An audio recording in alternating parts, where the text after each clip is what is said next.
guys. I am so upset. Hi, I'm Debbie. Welcome to my channel. We are watching the Karen retrial today. Day 6, I think. My iPad does not port on me.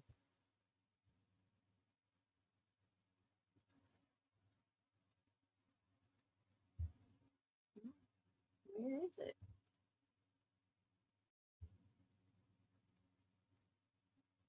My own channel doesn't know that I'm live.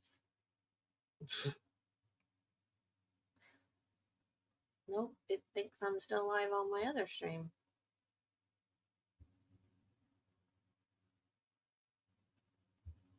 No views 1 hour ago. Nope, that's okay. Well, whatever.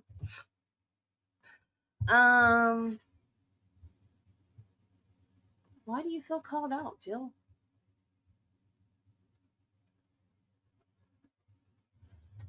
I am so disappointed. I finished my Phoenix. Right now, there's some spots that aren't done. But do you see that weird at the top? My glue dried weird. So what I'm doing now is trying. I've never done this before because it's never done this before. Hey, Flash. I've missed you, dude. I'm trying to go through. Like I said, I've never done this before. I'm trying to go through and actually pick the glue off so I can reseal it so it doesn't look all funky. Because it was so pretty. And then I put the glue on it and it dried weird. But isn't that pretty? It would have been pretty. I wanted to hang it on the wall. But now it looks all blotchy. I've never done that before. It's so weird. Hey, Robbie! That's the thing with these things. Some of them turn out so gorgeous and so sparkly. And it is pretty, but I don't know if I want to hang it when it's all blotchy like that. There are other Phoenixes that I've seen, so I might, because I want it. It doesn't say that it's Harry Potter, but I wanted to add it to my Harry Potter ones because I'm gonna do the bathroom in Harry Potter, and the wall as you go into the bathroom. The only thing on it now is just a Star Wars poster, so I was gonna take that down and put a whole bunch of these Harry Potter size ones, like, because I could get like 6 probably or more on that wall, and just like have a whole wall of Harry Potter before you walk into the Harry Potter bathroom. But it's gonna look weird because it's blotchy. I don't know.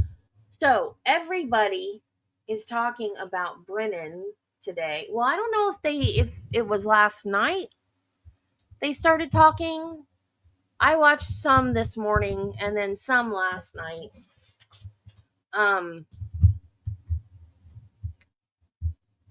Some of the ones that I watched this morning, I was kind of surprised because it was court TV, and for court TV to call out a lawyer like they did, I was shocked.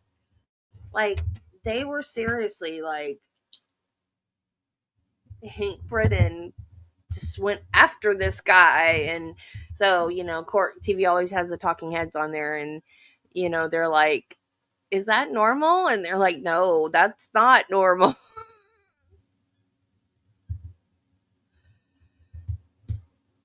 Oh, this is Karen Reed, Flash. We are doing Karen Reed. I don't know why I can't get my live stream because I like to shoot. I want to post to the witnesses when the witness comes up, and I don't know why I can't get this to go. Every day I do it like this.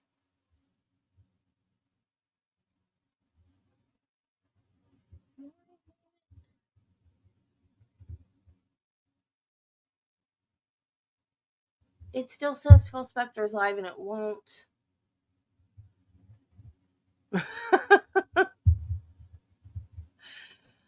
Ugh. So, I had a thought. You know how Whitman said that you can hold your phone in the car when it's going up a hill and it can register footsteps or flights of steps taken? I find that hard to believe because I play Pokemon Go and there used to be a Harry Potter game that was like Pokemon Go. And if I'm in the car, it and I have an iPhone. So if I'm in the car, it registers my speed because if I'm trying to play Pokemon Go, it will say going too fast. You're driving. And then I have to click, no, I'm not driving. So it knows your speed. So how can it register that as steps if you're driving? iPhones know your speed. They know you're in a car. So how do they register that as steps? That doesn't make sense.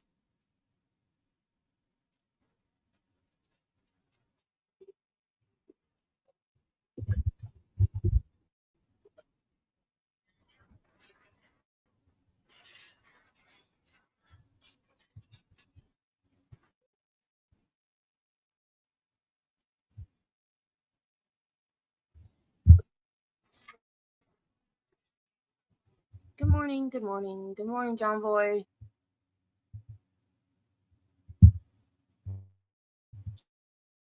Jurors. I do have to ask you those same three questions. Were you all able to follow research Chill. investigation into this case? I'm doing it. Everyone said yes or no. Jealous. Did anyone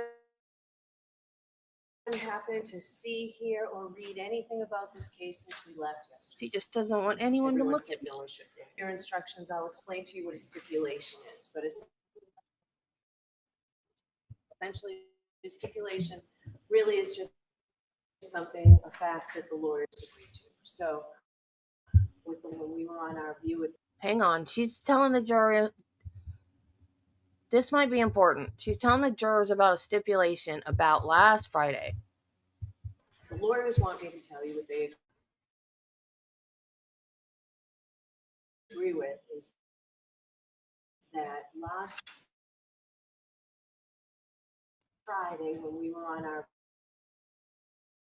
view at 34 Fairview, you may have seen an object in the front lawn. It looked like a The rock. If you saw that, Hang on. Stop. This is important.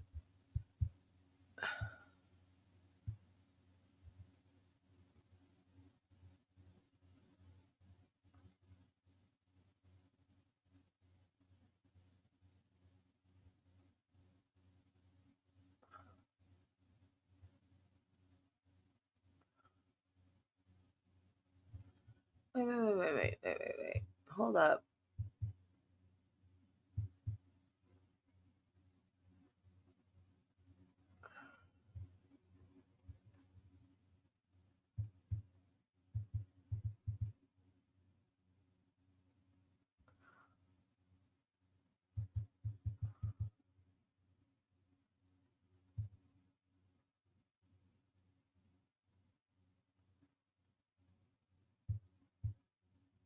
Flash, you know I'm not going to boot you.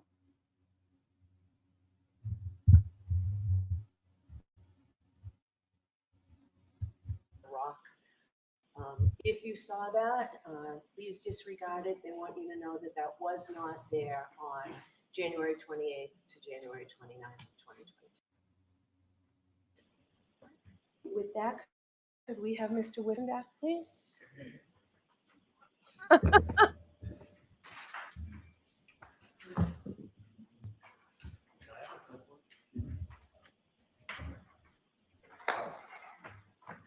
Carla, if he doesn't want to share, he doesn't have to. Morning. So you're still under oath. Thank you. All right, Mr. Lessie, you all set? Thank you, Your Honor. But he knows this is a safe place too. He's been here Yes. longer than anybody, I think.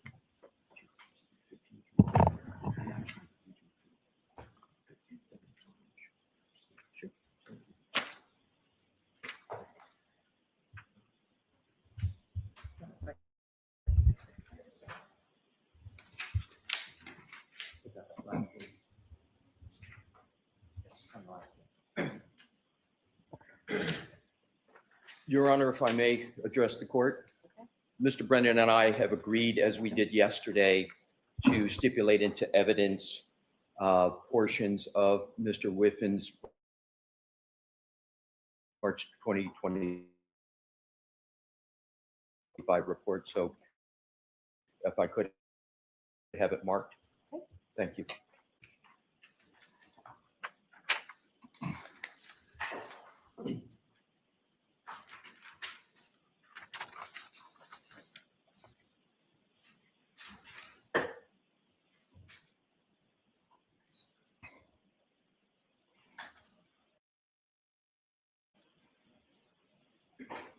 May I, Your Honor? Yes. Thank you. Morning, Mr. Whiffen. Good morning. And welcome back. Thank you.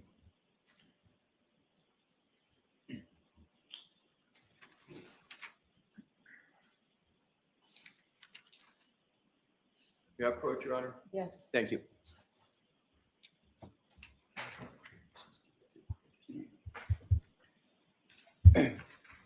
Thank you. Mr. Whiffen, I've just handed you, which is in evidence as Exhibit 43. And this is a portion of your March 2025 report. If you could just take a moment to look at it, and when you've had a fair opportunity to do that, I'd ask you to turn to page 28. Okay. And just, if you could, sir, just pick up your head and let me know when you're ready to proceed. Okay, thank you.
Thank you.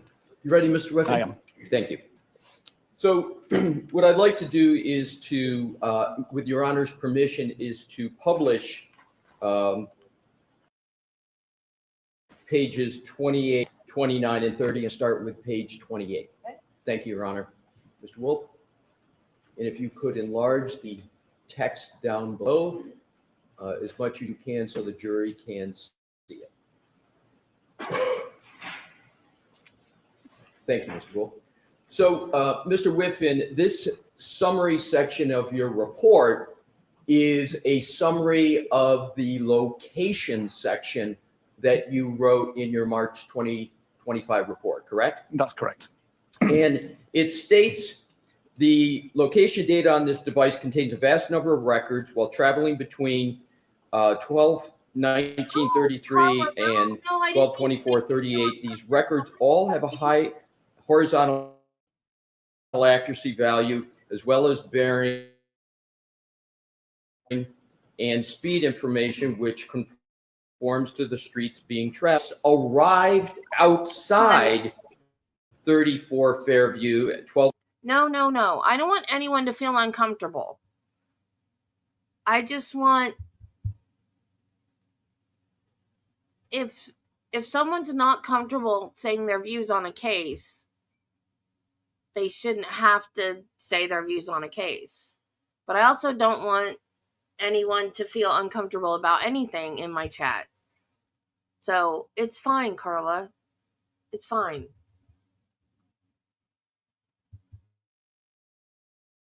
All 24:38, where it ain't static for about 30 seconds. And did I read that correctly? You did. Did I read that correctly? Sorry, yes, you did. So at the end of it says, show the device moving west from the roadside towards. And I'm protective where it comes to Flash too. He's my first, like he's my OG. The house. That's what you wrote, correct? Correct.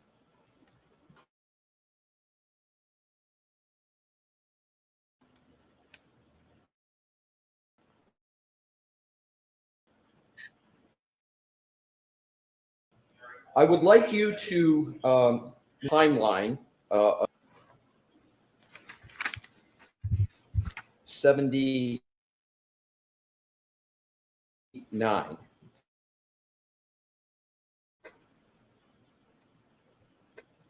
We just read that portion of your report that says at 25:30 the device bearing shifts to a westerly direction, as location records also show the device moving west from the roadside towards the house. Did you put that in your timeline? I did not. It's kind of important information, isn't it? I believe with the declining accuracy, Make the everybody value that feel those bad records today. provided was more limited. But it was important enough for you to write it in your report, but you didn't put it in the timeline, correct? Correct. Now, if you could continue on your report, page 29, Mr. Wolk, if we could put, and we're going to be flipping back and forth between the timeline in your report. Okay. If we could go to page 29, enlarge it, the text, so the jury is able to read it along with us. We're going to start from the top. So the next says, from the combination of device location and bearing, it does appear that the device started to move towards the house. However, since the bearing information appears to be based on the location records rather than the direction the device is facing, it is difficult to say with any degree of certainty if the device actually moved. Did I read that correctly? You did. So the first part is, again, a statement that the device has started to move toward the house. Now, if we could go to the next paragraph. This location data is immediately followed by 12 minutes of low accuracy records, which offer no reliable location information. So I just want to make sure I've got the time period here. The 12 minutes is from 12:25, correct? Yes. And That's so correct. 12:25 plus 12 is 12:37. So the range we're talking about here is from 12:25 through 12:37, correct? Correct. Karen was already at John's house. Then, if we could go to, Mr. Wolk, please, back to the timeline, slide 82.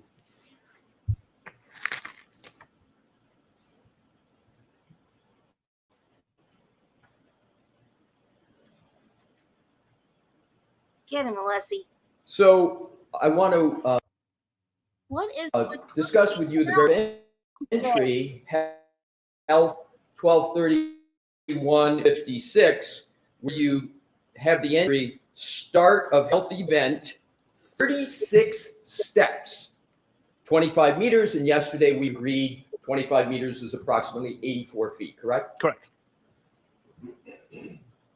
And that is what you have in the timeline.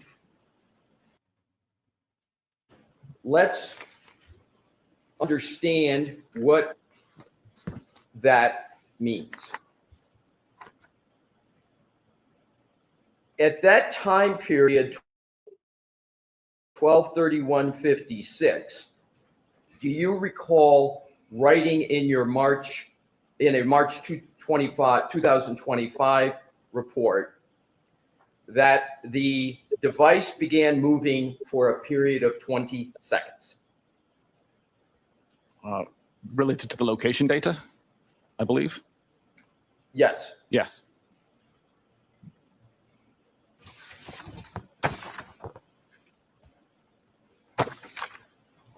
Now, if we could, Mr. Wolk, go back to page 29 of the report.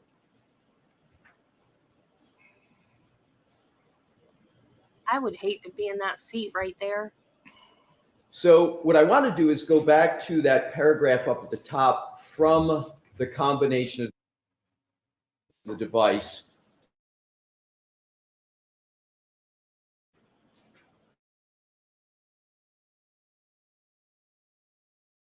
From the combination of device location and bearing, it does appear that the device started to move toward. It is certainly possible that the device was at that location and was moving toward the house. That's possible, correct? Based on location data, yes. Now, what I'd like to do, please, is to go stay on that report. And the third paragraph says, the reason for such low accuracy location data at this time is not known, as there are many possible reasons why the accuracy was be reduced. There's a little grammar issue there, but Correct. in fairness to you, sir, we do that when we write long reports. But I think that your intention here is, why the accuracy is reduced at this point, correct? Yes. Correct. Thank you. This could include reasons such as the device entered a building covered area, the result of weather conditions, geography, poor connectivity, or interference, to name a few. So those are the reasons you gave, which could contribute to some low accuracy, correct? Correct. And interesting, the very first reason you gave is that the device could be entering a building or covered area. And that phraseology could include a house, correct? Correct. It could include a garage attached to the house, correct? Correct. And it could include the house at 34 Fairview, and it could include the garage attached to the house at 34 Fairview, because both of those are buildings or covered areas, correct? Correct. Then you go on in the next paragraph to say it is known that the device was not being used at this time, and is this time that include that 12:37, 12-minute range, 12:25 to 12:37? Yes, it was not being used for location purposes. Right. So that's another reason why, right, the accuracy could be a little bit on the lower side. Correct. Now, the next paragraph says, at 12:38:13, when the device begins recording higher, and that's relative to what it was recording before. It's not that it's high, but it's higher than what it was just moments before. Correct. The data centers on a location slightly closer to the house than the roadside. Although several records show the same center coordinate with differing accuracy radii. Some of these location records are shown in the map below in white. So let's go down and look at what you had in your report for the area in white. In the area in white that you're referring to, there are two white circles, the largest one there. This, in fact, was a depiction that you included in your report on page 29, correct? Correct. Interesting and notable, you did not include that depiction in your timeline that you discussed with the jury yesterday, did you? I did not know. But it was important enough for you to put that depiction in your report, correct? Correct. And notably, the larger white circle covers a substantial amount of the house at 34 Fairview, correct? Correct. So, given your testimony on direct yesterday with Attorney Brennan, the phone of John O'Keefe, according to this depiction, could be anywhere within the largest white circle, correct? Correct.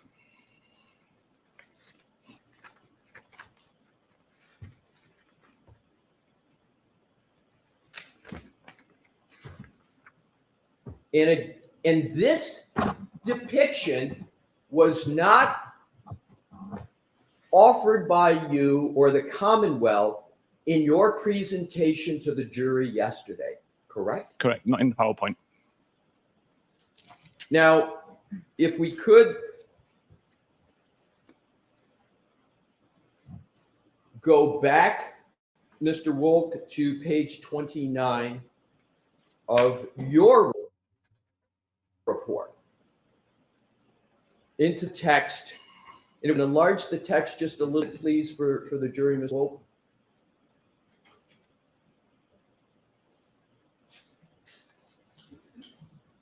So the paragraph that begins with at 12:38:13, when the device begins recording higher accuracy information again, the data centers on a location slightly closer to the house than the roadside, although several records show the same center coordinate with differing accuracy radii. Some of these location records are shown on the map in white below. And I repeated that just to connect this part of the text to that diagram with a big white circle. Have I done that correctly?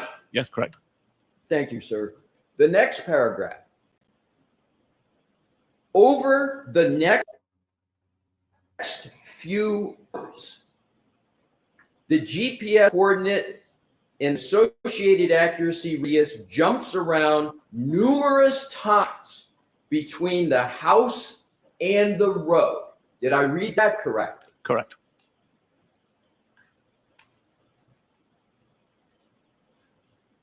And therefore, over the next few hours, according to your report, the phone of John O'Keefe could be in the house, correct? Based on the low accuracy information, yes. The answer is yes. Yes. The next paragraph. Well, we'll stop there for a moment, and I would like to, Mr. Will, go down, scroll please, to that diagram that's right below that text again.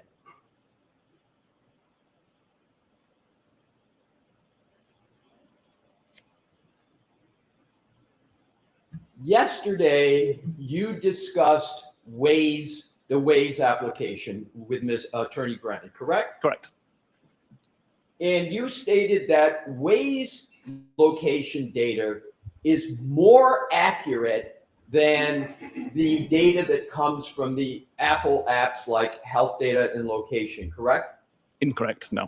I'm sorry, is Waze location data, in your view, accurate location data? There isn't really a thing such as Waze location data. I'm sorry, I'm having trouble hearing. Waze location data doesn't really exist. Waze is requesting location data from location services, and location services would respond with high accuracy information. Okay, I appreciate that correction. So when someone is using a Waze application, is the information they get through that Waze app accurate? It tries to be accurate, yes. And as a general matter, is the Waze application more accurate than the Apple information regarding location? It's the same thing. It's the same thing because it's coming essentially from the same source. Correct? Yes, Apple provides that information to Waze. Right. So you had testified yesterday that at a certain point, the Waze application ceased functioning, correct? Correct. But just because it ceased functioning, the Waze, the Apple applications were still taking effect, and that's why you could make this depiction on this item that is on the screen now, correct? Correct. If we could, Mr. Wolk, go to page 30.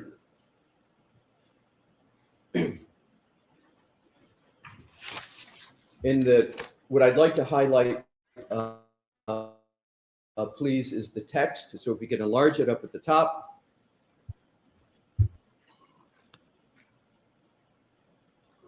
So you then state, while location data from this data source, cache SQLite, is usually able to identify the location of the device with a high degree of accuracy and reliability, these records are so close that making a distinction between the device's actual location on the front garden is impossible, correct? Correct. Your words, impossible. Correct.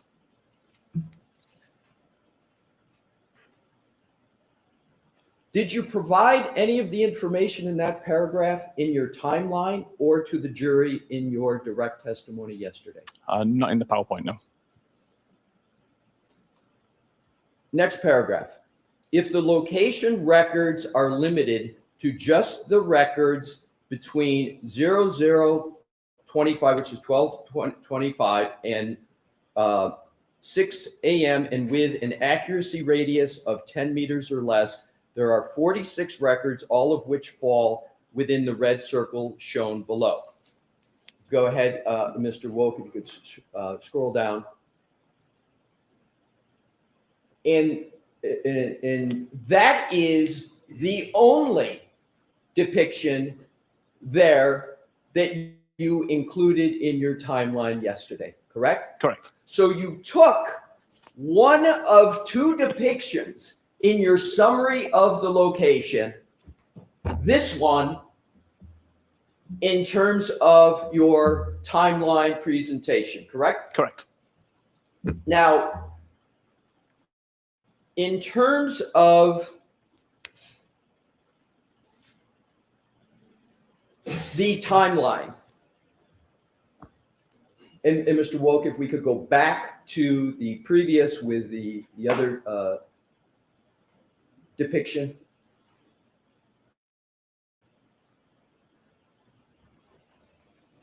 It's on page 29. If we could enlarge that depiction, please. So you testified that the flagpole and the fire hydrant are more down toward the small black circle. Is that correct? That's my understanding, yes. And yesterday, you rendered an opinion that you believed that the phone was mostly in the location by the flagpole and the fire hydrant, correct? Objection. I'm going to see counsel at sidebar for a minute, please.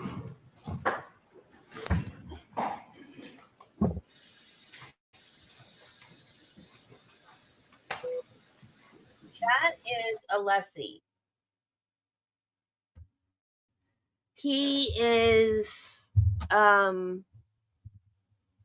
he's new, but I think someone said he's an appellate lawyer normally.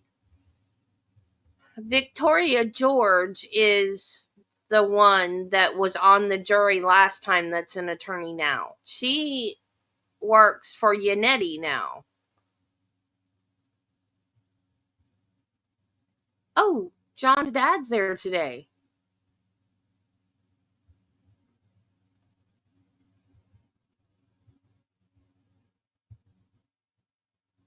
You mean George, Judy, right?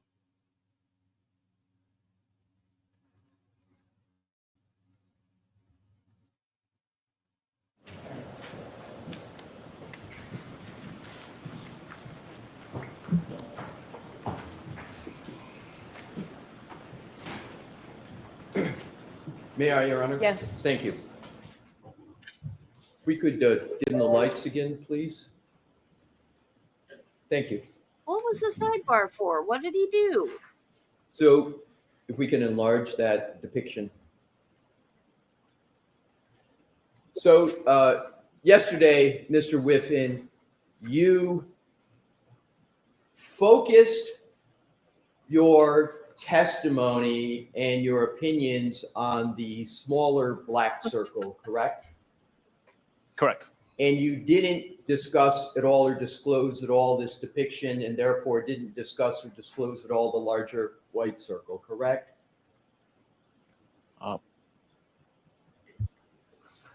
Not when discussing my overall opinion. Right. Yeah. So the answer is No. right. So the fair way to interpret, and this is what you put in your report, this is your depiction, is that, and based upon what you said yesterday, the phone could be at the very edge of the top of the circle, correct? Correct. And the phone could also be at any point, so you can, in theory, put a phone anywhere around the very edges of that entire circle, correct? There's caveats to that, but yes. Well, I'm just asking Yes. you that according to your testimony yesterday in this depiction, the phone could be anywhere in that location, Yes. within the area of that white circle. I Correct. know what you're talking about, Robbie.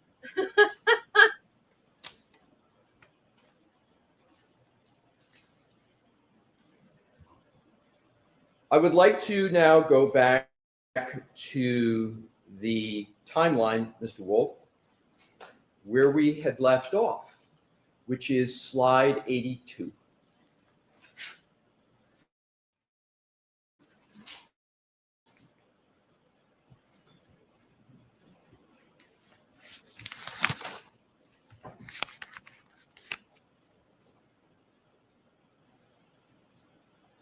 And at the very top entry, you have health, time 31:56, and then the description, start of health event, 36 steps, 25 meters, and we agreed about 84 feet.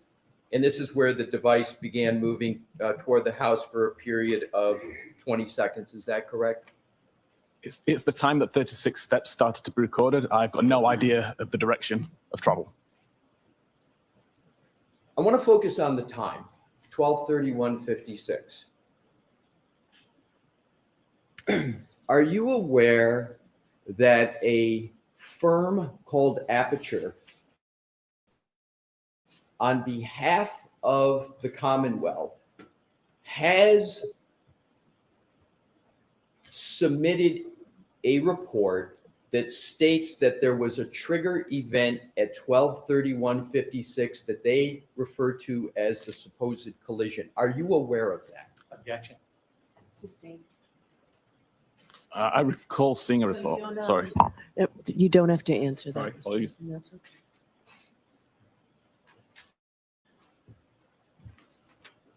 Mr. Whiffen, are you familiar with a firm called Aperture? I'm vaguely aware of them. I've heard of them once. Are you familiar with a person by the name of Dr. Judson Welcher? I'm not, no. But you're familiar with the firm Aperture? I am. And do you know that the Aperture firm is working on this case? That's the only reason I'm aware of this company. Right. And do you know that the Aperture firm has used your data in your report? Do you know that? I believe I saw something about that. Do you believe you saw something, or do you know that they've used your data for a report in this matter? I recall seeing a report. I don't recall whether it was my data that was being referenced. Do you recall seeing a report from Aperture? I do. So you reviewed a report from Aperture. Several months ago, yes. And did you read the whole report? It was a PowerPoint presentation, I believe. Yes. Yes, I reviewed it. And you recall reading that entire PowerPoint presentation? I don't recall what it said, but I remember reading through it. Fair enough. Do you remember, as you sit here today, reading about a trigger of a number 1162-2? Do you recall reading that? I recall seeing reference to a trigger event. What did you understand the Aperture firm that's retained by the Commonwealth, what do you understand they meant by trigger 1162-2? Objection. Sustained. Do you recall the specific slide that discussed a trigger? Objection. Do you recall that, Mr. Whiffen? Very vaguely. Would it help your recollection if I showed you a slide from that report that you said you reviewed to refresh your recollection? All right, so why don't I see counsel at sidebar? Bring that with you, Mr. Leslie, please. I hate when she does that. Because I get so confused. I don't know why they're going up there. Like, what just happened?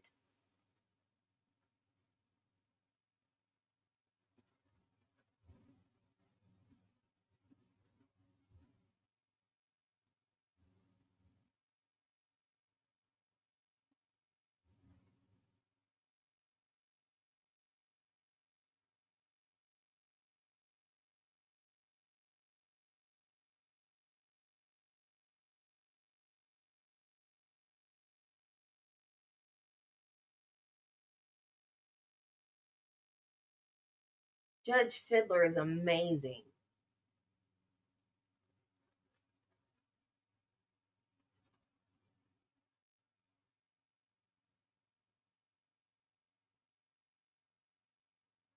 No palmetto bugs in North Florida.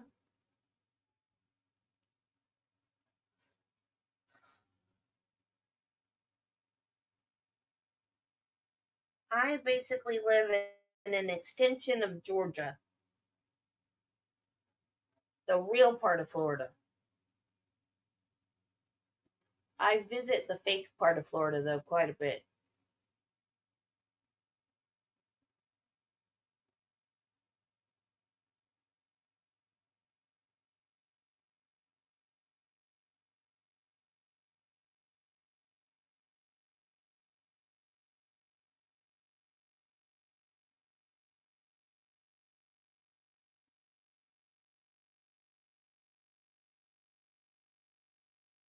She is, Robbie. And they're even saying that on like court TV shows with that do court commentary and stuff.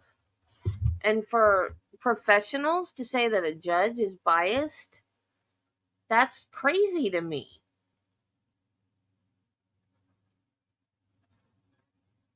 I don't know what Lake County's like.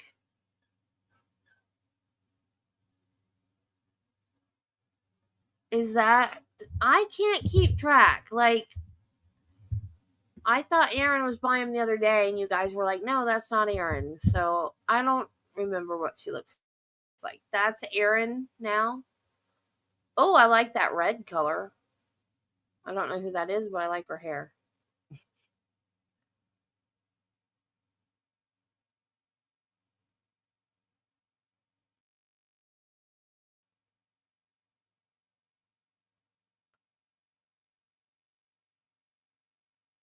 That's kind of like the color I have under my under color.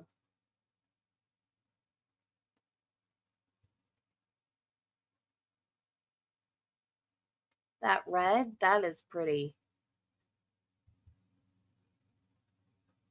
Bye, Jill.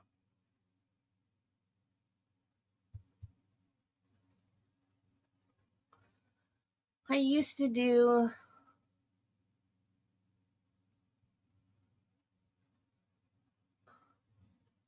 no, the lady with the red. That red hair. It's so pretty. But see, it's weird because when I used to, but now, watch. They're gonna come back as soon as I get StreamYard to do this, if it'll do it. There we go. Now watch. Now you won't be able to see it. See how red it came out this time? Underneath. I just did the underneath part. And it is red. Red. Red. If I was to do my whole hair that color, it would not come out that red. See, like the front is like, I did the front too. It's like reddish brown. But underneath, see where the sun's in it, how red it got? I don't know. It's weird. It's like where I want it to be red, it won't be red.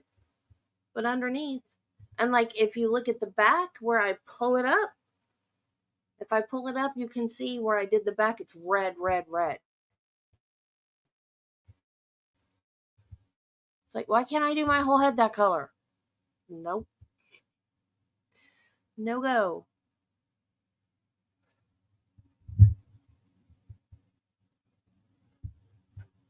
So that's Aaron. In the blue, right there, next to Paul, that's Aaron. Thank you, Carla. Massachusetts?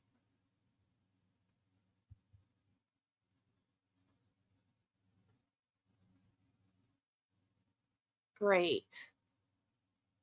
They probably went there on purpose, knowing how inept the police are up there.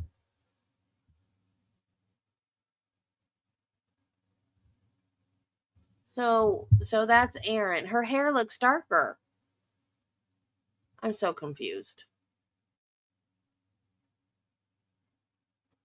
And why is she sitting next to him? Has she not heard the voicemail? Have you guys heard the voicemail of Paul flirting with some other chick that he met at the trial, I guess?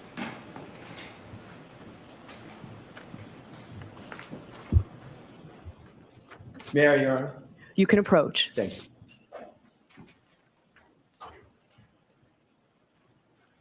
you. Mr. Whiffen, I'm handing you this. Excuse me, Mr. Brennan. I'm handing you this document. Thank you. May I stand by the witness? Sure. Tell me when you've had a fair opportunity to take a look at that.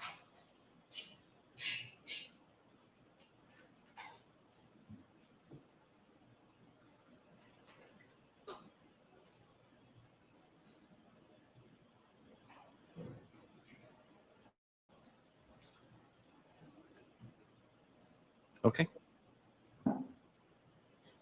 Thank you.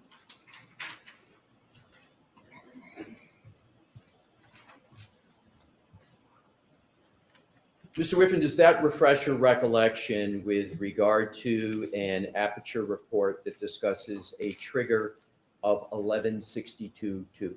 It does. Thank you. Pardon me? It does. Thank you. And how does it refresh your recollection? I remember seeing that several months ago. I'm sorry, Your Honor. There's a blower on here that I'm having trouble hearing Mr. Whiffen. If you, sir, could bring the mic, it's not your fault. If you could bring it and speak a little louder, I'd appreciate it. Yeah, I recall seeing that as part of the report that I read 2 months ago. And you recall the time of 12:31:38 now, correct? Correct. Let's go back to your timeline.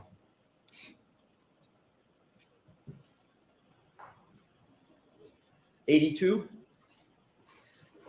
So you just spoke about a trigger 1162-2 associated with a time of 12/31/38, and we are now at the timeline of 12/31/56, correct? Objection. Sustained. We are now going back to the timeline, deck 82, and you see up at the top where it says health 31/56. You see that, sir? I do. And then it says start of health event, 36 steps, 25 meters, which we have said is 84 feet or so. And this is when the device begins moving, correct? Correct. And that is after the trigger of 1162-2, correct? Objection. Sustained. Let's go to the next entry on the timeline, which is 12/32/03. You see that? That's Doppler. I do. And then you state pocket state cleared.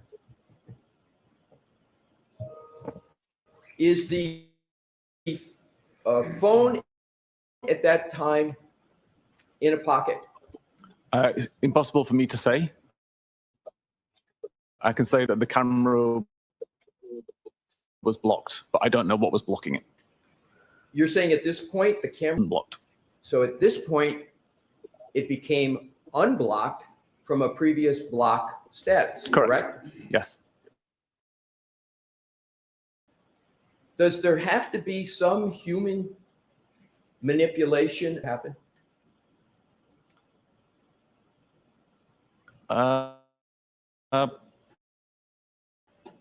Technically not. There are scenarios that wouldn't require it. Is it more likely than not that there had to have been some human contact in action for this pocket state clearing event to occur? Yes. Is the next, it's a type unlock, device unlock with Face ID. You see that, sir? I do. Is there some human action that has to occur for the device to unlock with Face ID? Typically, you must be paying attention to the phone. Sorry, sir. You must be paying attention to the phone, assuming that that setting's enabled. So someone had to be looking at the phone. Yes. At 12/32/05, application focus. What does that mean? That the messages application was at the foreground of the device being used. Next entry, 12/32/06. We discussed this. It says read message pull behind me. And that is associated with a Jen McCabe. It's a Jen McCabe message of 31:47, correct? Correct. And does a human have to be reading that for that entry to be made? The message needs to be on screen. If the conversation with Jen McCabe was already on screen when the device was unlocked, then that message would automatically be considered read. Next entry, app lock, 12/32/09, end application focuses messages, and then it says device locked with lock button for the last time. That requires human interaction with the phone, correct? Correct. And it actually requires somebody to take the cell phone and press the side button to do that, correct? It does, yes. So there has to be some degree of coordination for that to occur, for a human to be able to have something that hits that button, correct? Certainly, yes. Do you understand what a term fine motor skill means? Do you Yes. understand that? And would that person have to be using fine motor skills to do that? Yes. Next entry, 12/32/16. End of health event, 36 steps, 25 meters, again, 84 feet. That is in your timeline because that's when you believe the end of the health event, the end of the 36 steps occurred, correct? That is the time that the device data shows the end of the health event, yes. May I have a moment, Your Honor? Yes. Thank you.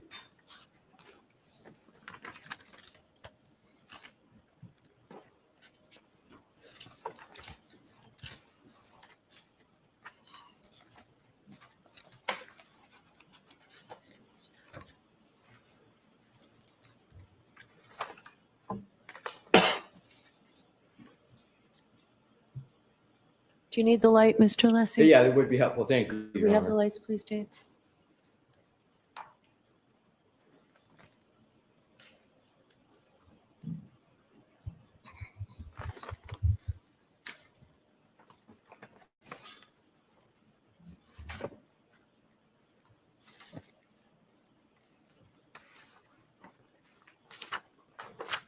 Do you recall writing in your March 2025 report the following?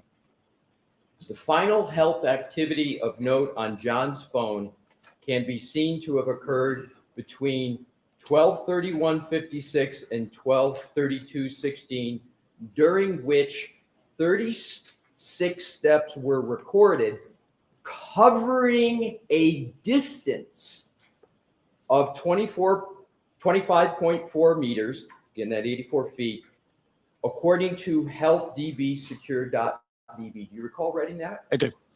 And you used in your report 36 steps were recorded covering a distance of 25.4 meters or 84 feet, correct? Correct.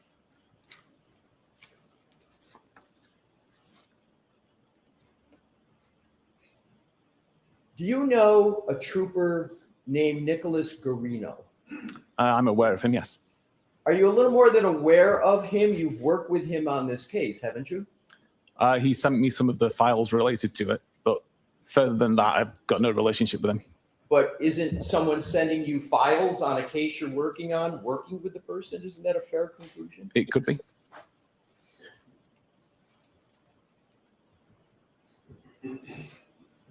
Do you recall reading any reports of Nicholas Garino? I don't recall reading a report by Nick. Does that mean you didn't read it, or you just don't recall reading it? Oh, I honestly can't remember if I did or not. I remember some of the reports that I read for this case. I don't recall if one was by Nick. Would it refresh your recollection if I showed you a portion of his report to determine whether you would have read it? Please. Thank you. Moment, Your Honor, please. Sure.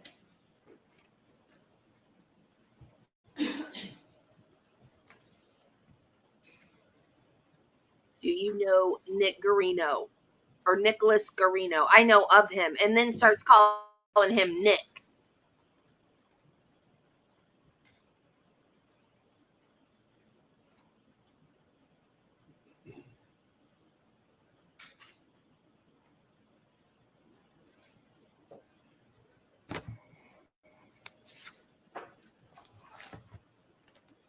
Thank you, Your Honor.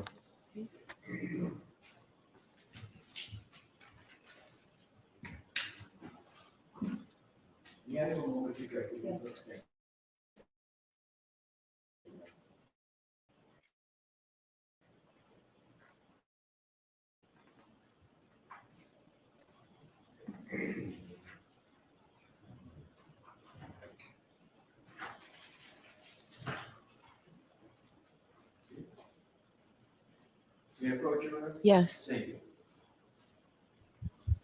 Show Mr. Brennan. Yes. I just want to make sure I got the entire report.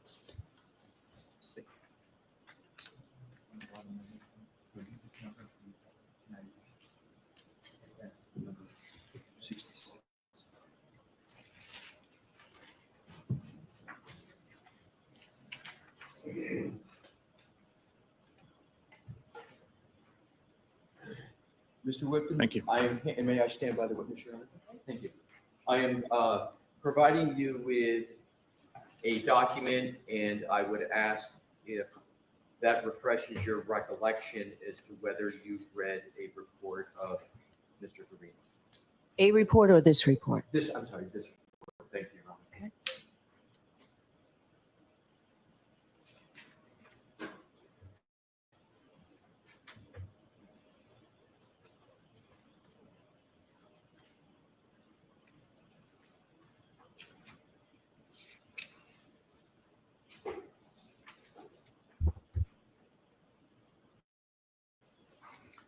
Don't recall ever seeing this report.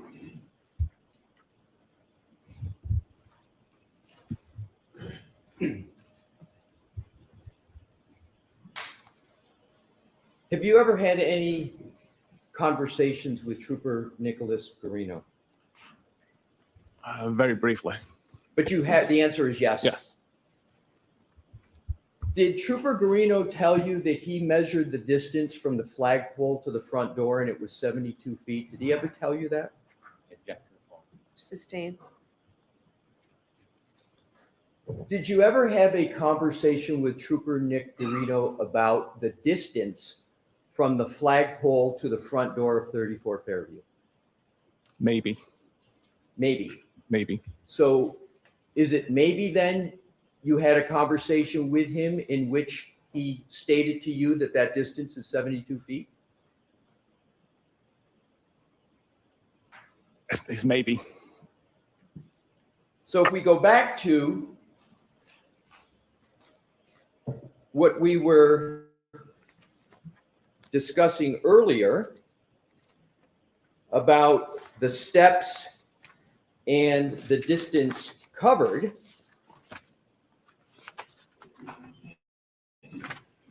and this is in your report of March 2025, where we've talked about this, and it's the final health activity of note on John's phone can be seen to have occurred between 12:31:56 and 12:32:16. Is this the correct slide? No, it's So not. let's take Yeah, it down. Thank you, Your Honor. Let me start that over. The final health activity of note on John's phone could be seen to have occurred between 12:31:56 and 12:32:16, during which 36 steps were recorded, covering a distance of 5.4 meters, or 84 feet. 84 feet is greater than 72 feet, correct? Correct. So if the distance from the flagpole to the front of the house is 72 feet, and your report notes 36 steps covering a distance of 84 feet, that would put those steps within the house, correct? It would. Let's continue on with the timeline.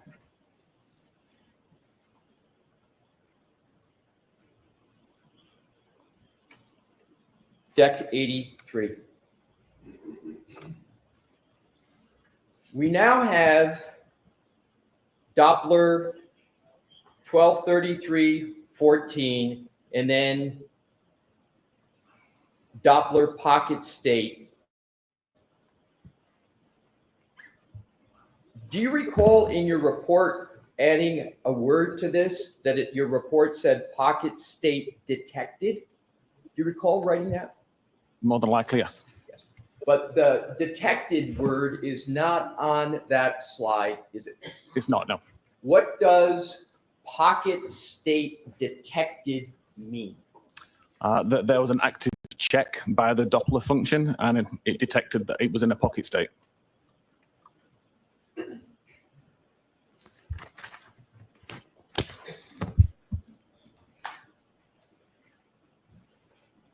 May I have a moment, Your Honor? Yes. To switch? Thank you.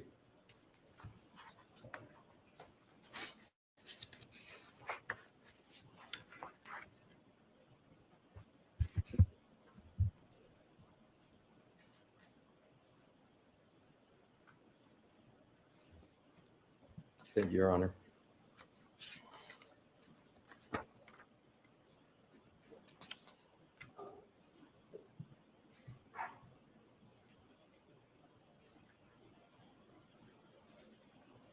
Do you need this slide up there, Mr. Alessi? I was just going to check that. I think the answer is going to be no, Your Honor.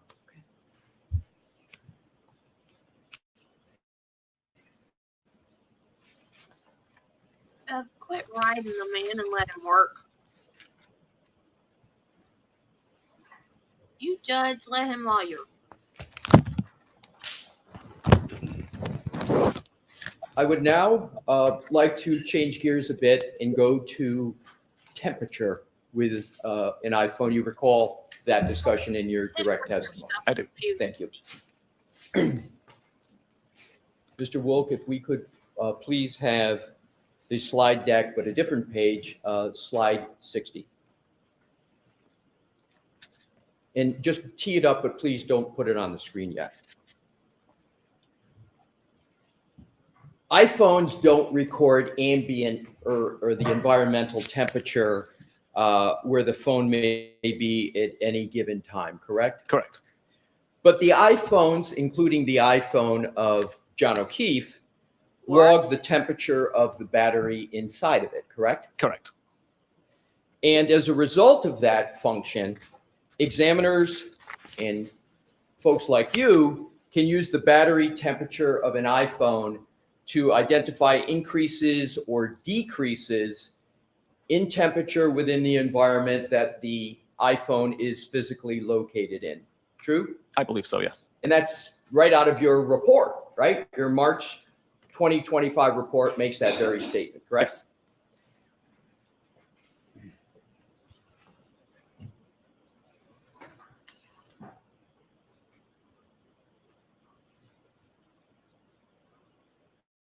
The battery temperature of an iPhone generally matches the pattern of the rise and the fall of the thermometer temperature, correct?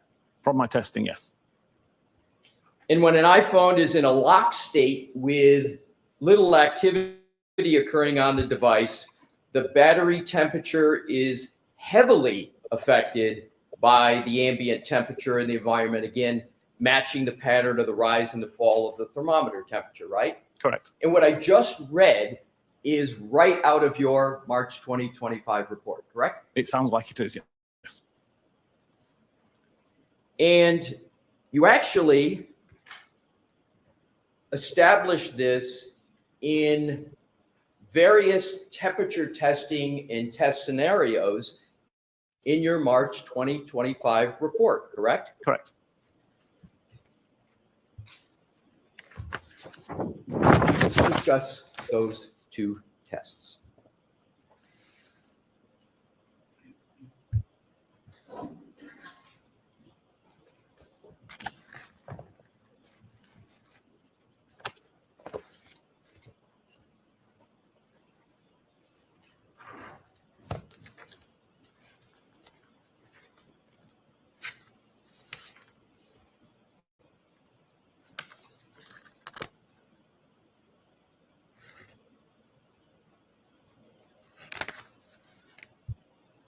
You had an appendix to your report that discussed two test scenarios with regard to temperature, correct? Correct. Can And I that just was ask, I'm sorry, Mr. Whiffen, do you have your report with you, sir? I don't have a copy in front of me. I'd be happy to provide him with a copy of his report so we can have him follow along. I think that's great. Thank you. Okay, sure. Would that be helpful, Mr. Whiffen? Very thank you. Yes.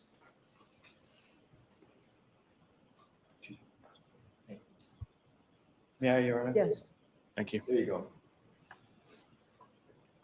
And Mr. Whiffen, feel free at any time to reference that report. Thank you. And if you could, turn to page 77.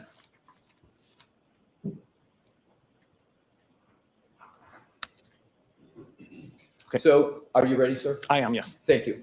So let's look at test scenario one. Test scenario one, you took an iPhone. If I'm remembering correctly, same model as John O'Keefe's? I believe John O'Keefe's was iPhone 11. I used an iPhone 10. But sufficiently similar. similar for purposes of this experiment? Correct. Or this It's the test? same iOS version. Yes. So it's the same iOS version, the software inside the phone, just a different model. Yes, And it's a software that's important for this test, correct? I believe so. So you state that you placed the iPhone inside a freezer, correct? Correct. And now if we could, Mr. Woke, if we can put that, do we have that in would be page 77? And if we could enlarge that chart, please.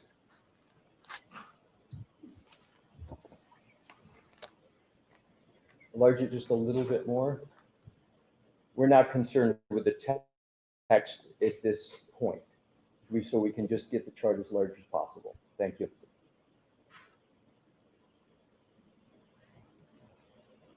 Thank you.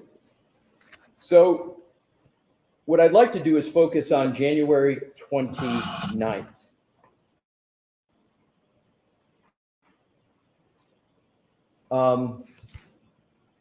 Excuse me. This is your experiment. When did you do test scenario 1, approximately, the date?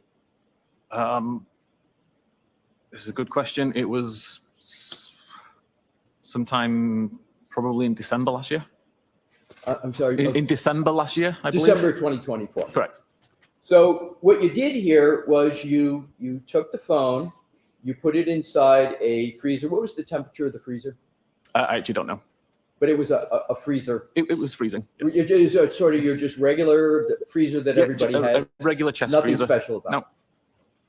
Let's look at some of the data that you have from it.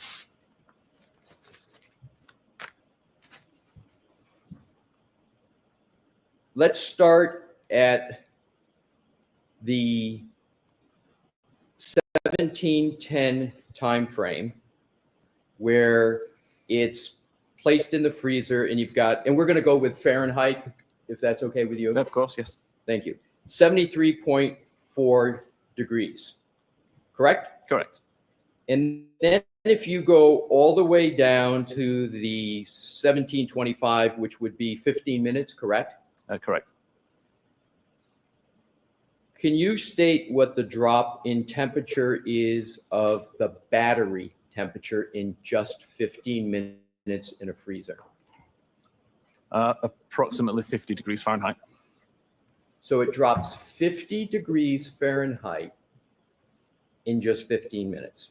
Correct. And is it fair to say that if you do the math, that's about a little over 3.5 degrees per minute? And if Your Honor, if he wants to use a calculator, or just accept my estimate, whatever Your Honor thinks is appropriate. However you can answer the question, Mr. I'm happy to accept your answer. That's fine. Let me just make sure. I have a moment, Your Honor.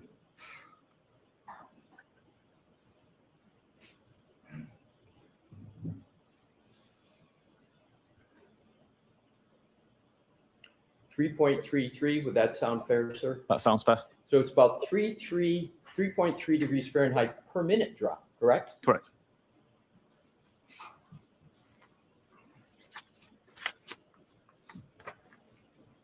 Now let's go to the next page of your report, page 78, where test scenario 2. And in test scenario 2, you took the same phone with the same software and you placed it outside at a temperature of 33.8 degrees Fahrenheit, correct? Correct. And we could enlarge that, please, Mr. Wolf.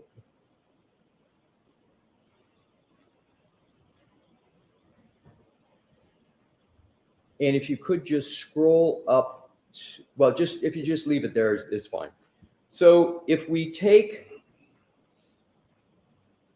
the time that we start out with the control temperature, and then we've got a battery temperature at 9:02, And this is the battery temperature of the iPhone, correct? Correct.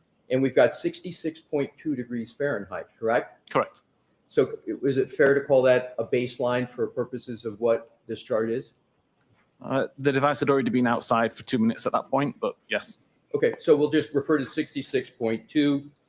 And then if we go from 9:02 down to 9:15, a period of 13 minutes, correct? Correct. So at 33.8 degrees and 13 minutes, what is the drop in temperature in degrees? What's the drop? Sorry, between the 9:02 and the 9:15? Right. So does it go from 66.2 to 35.6? It does. And sir, so I don't have to have you do a math on the fly. I've calculated that drop at 30.6. Does that sound about right? That sounds correct, yes. So you got a drop of 30.6 degrees in just 13 minutes at an outside temperature of 33.8, correct? Correct.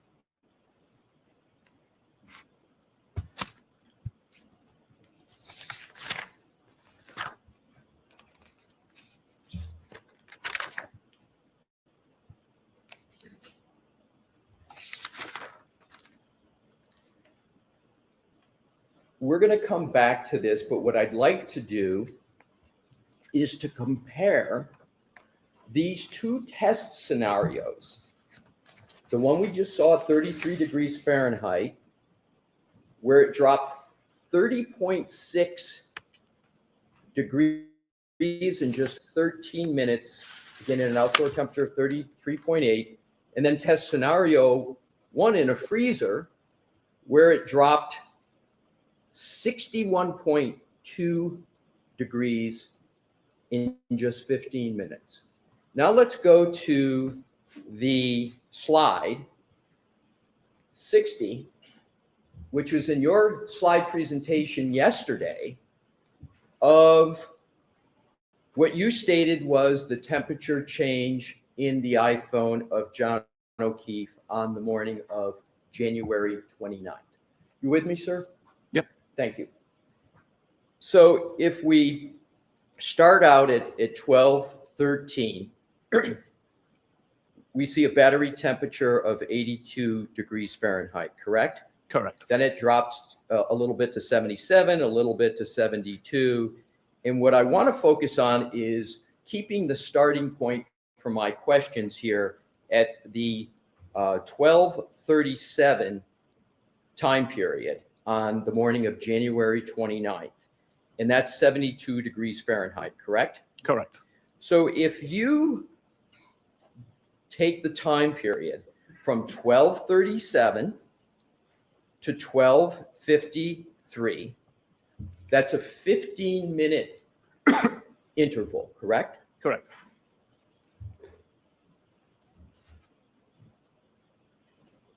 The phone only drops 11 degrees Fahrenheit in 15 minutes, correct? Correct.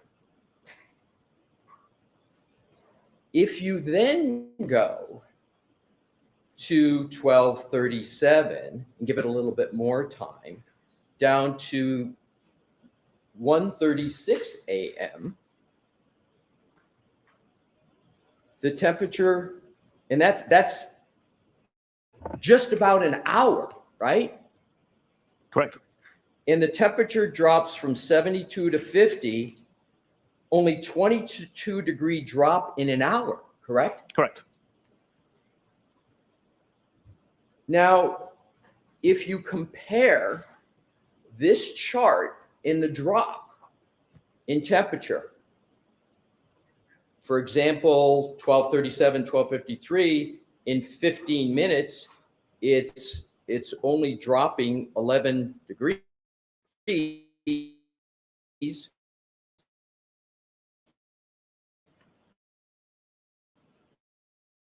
To your experiments, where with the first scenario,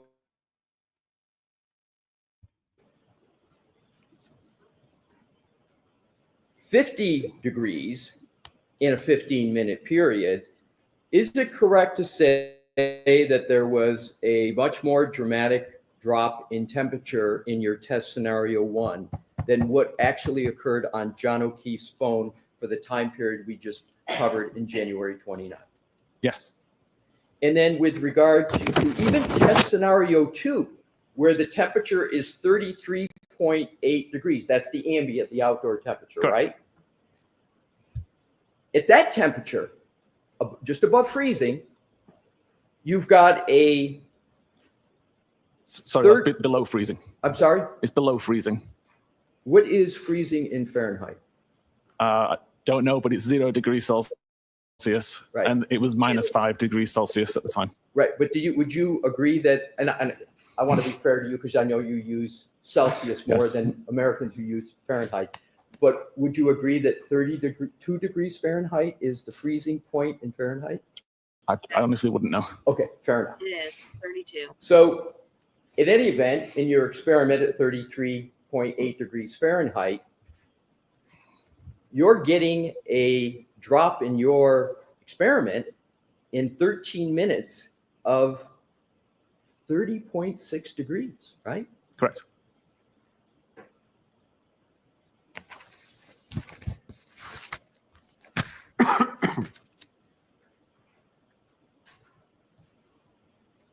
But much less drop in temperature on slide deck 60 of the actual iPhone of John O'Keefe on the morning of January 29th, correct? Yes, correct.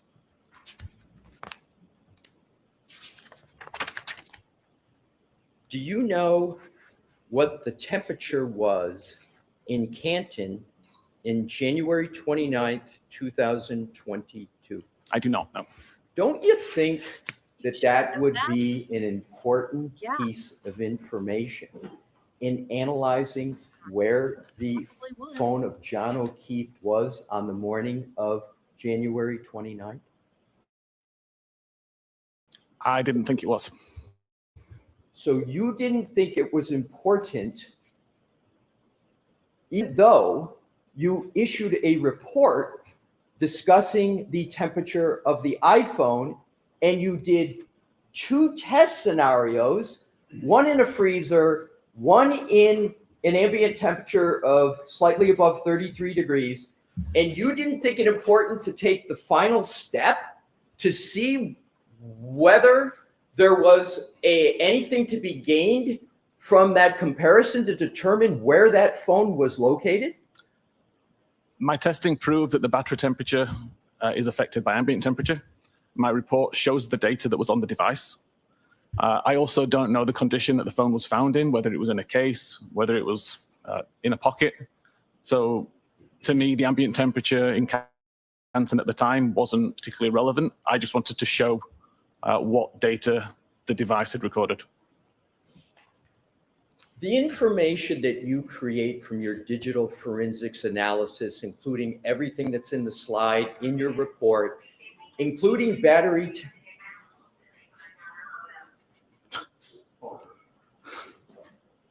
One sec, sir. I'll go back to the question. In digital forensics, you work with law enforcement often, correct? Correct. And you work in law enforcement in investigating cases, do you not? Yes. And so oftentimes, the law enforcement is using your digital forensics information to help them solve cases, correct? Correct. You didn't suggest to anybody on law enforcement that they might want to take a look at this temperature information to assist in determining where this phone could have been by the temperature? You never raised that with them? I did not. And do you know whether any law enforcement person was aware that you had done all this temperature analysis? It was in my report. So you create a report as part of this case, and you deem the temperature important enough to do 2 test scenarios, important enough to put it in a slide presentation to this jury. Yet there's no discussion of that between you and any member of law enforcement as to what it means. The details were provided in my report, and there was discussions, but it never came up as to say what was the temperature in Canton that night. Oh, so there were discussions. Not with law enforcement. Oh, who As were the part of my preparations for trial. Oh, tell me about who you discussed this temperature information with. It was with Hank. You're hesitating. I can't hear you. Who did you discuss with it Hank? Excuse me? With Mr. Brennan. Attorney Sorry, Brennan? yes. You discussed temperature with Prosecutor Brennan. It was in my report. It was in your report, but you said you discussed. Which is it? It's in my report, and the discussion was that it is in my report. I'm not in a position to suggest that investigations take place and change based on my report findings. Oh, sir, I'm not suggesting what you just stated. I'm just trying to get information about, you mentioned the verb discussed. Didn't you, in your Yes, I answer did. moments ago? Yes, Isn't discussed a verbal thing? It's not a written thing? it was discussed in preparation for trial, yes. Oh, so there was a discussion, a verbal discussion with Attorney Brennan about temperature in your preparation for trial. Yes. Was there any interest at all as to what this could actually mean for the potential location of Mr. O'Keefe's phone on these very important time periods in January 29th that might assist to determine at various times whether Mr. O'Keefe is in a covered building based upon the temperature rather than outside in a nor'easter on January 29th? I'm sorry, what was the question there? Yeah, the question is, Oh, he's getting rattled. was there any discussion about the investigative value of what you had done in determining where that phone could have been on key time periods on the morning of January 29th? That wasn't part of the discussion, no. It wasn't part of the discussion. We went through, you may recall in my questioning in your report, where you stated that it was possible that the phone could be inside the house of 34 Fairview based upon that big white circle. You testified that the low accuracy at certain points could be because of it entering a covered building, correct? Correct. And you do a temperature experiment to track the very accurate temperature change of an iPhone, and it doesn't match up the actual data with either of your test scenarios, and you don't raise that with anybody. Objection. Sustained. You can ask it differently. Did you ever put together in any kind of form your test scenario 1, your test scenario 2, and the actual temperature chart of the iPhone of Mr. O'Keefe? So how do you mean put it together? As in compare the two? Exactly. Compare the two and reach any conclusions about location, because you spent time, did you not, sir? A lot of time in your reports on location of the phone. Yes. But yet, with all that data, all that testing, all the experiments that you did, you didn't include in your slide presentation and you didn't include in your report what that could mean for the location of the phone, did you, sir?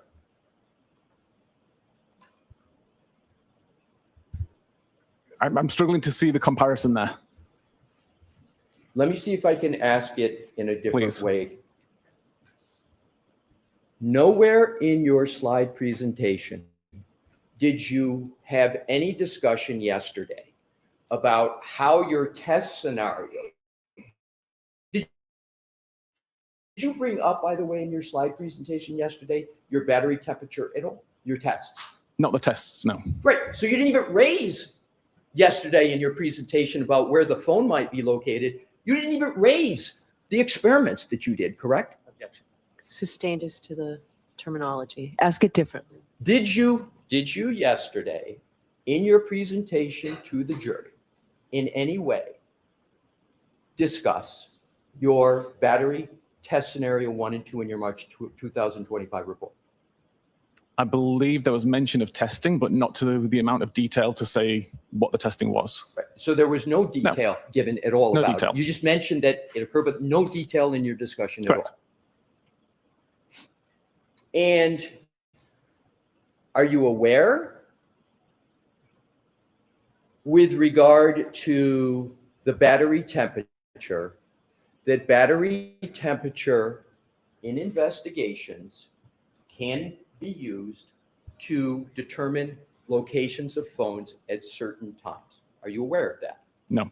So you have never used battery temperature information in all your years in any way for any investigation of a case in determining location of a phone? Again, I don't see how you can determine location of a device from a temperature reading, other than to say whether it was inside or outside. So battery temperature and the chart that you gave that is up there, in your opinion, has no relevancy to the topic of where a phone might be to investigators in a case? Is that what you're saying? Is that what you're saying, Mr. Whiffen? I'm saying I can't take a temperature reading and make a determination about a GPS location based on the temperature reading. That's not my question, though, Okay. sir, and I appreciate your answer, though. My question is, you work with law enforcement investigators regularly, Yes. correct? Isn't this information of potential relevance based upon your experience with investigations? Isn't this information at least potentially relevant in investigations? I believe it could be. That's why I included it in my report. Thank you. But you didn't include a discussion of it in your testimony yesterday, correct? Correct.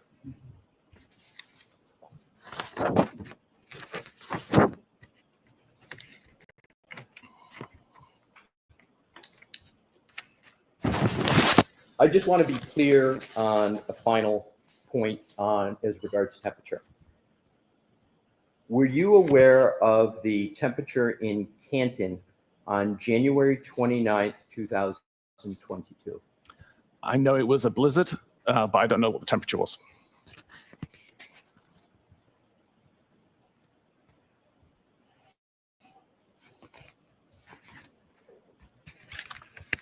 May I have a moment to switch Sure. topics? Thank you, Your Honor. Thank you, Mr. Whiffen. I'll be right back.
Your Honor, if I may, I have one last point to make with temperature. If we could put deck 60 back up, please. Mr. Whiffen, if you bear with me, I just Of have course. one final set of questions. If you look at this chart, and you, under January 29th at 12:13, battery temperature of 82 degrees. But you then go down, what I'd like to start with is 12:37 again. And this is a key time point, 12:37. You've got a temperature of 72 degrees. And then 8 minutes later, 8 minutes, the temperature only drops 6 degrees, correct? Correct. Again, using 12:37 is what I refer to as the baseline. You go all the way down And you see to 12:53 a temperature drop of only 11 degrees. Do you see that? I do. Thank you. That you can, excuse me, Your Honor, one moment. Okay.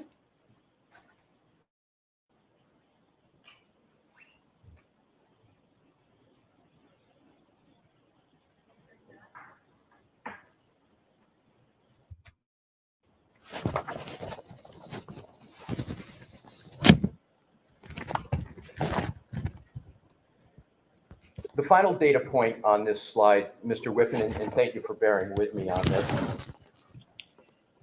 At 1:36, there's a temperature of 50 degrees Fahrenheit, correct? Correct. Several hours later, at 6:06, 4.5 hours, the temperature drop is only 7 degrees, correct? Correct.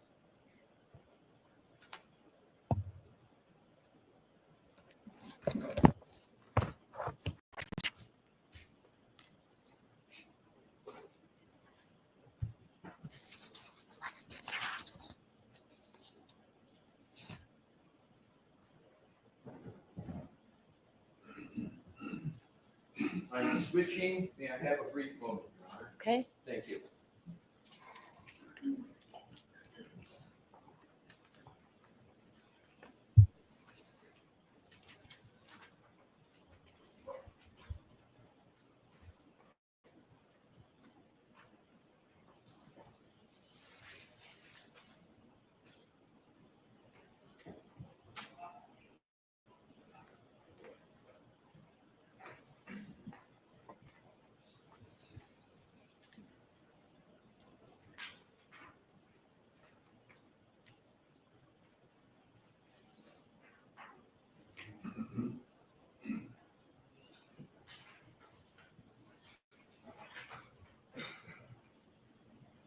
May I approach, Your Honor? Yes.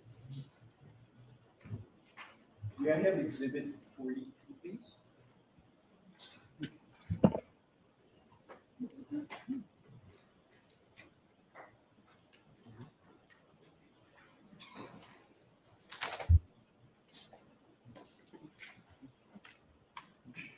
What is Exhibit 42? It's, Okay, thank you. We've got it. Thank you, Tori. may I hand this to the witness? Yes. Mr. Thank Whiffen, you. I'm handing you Exhibit 42. Yes. Do you recognize Exhibit 42 from your March 2025 report? I do. And sir, just take a fair time to familiarize yourself with the exhibit before I start asking you questions. They're going to be very brief.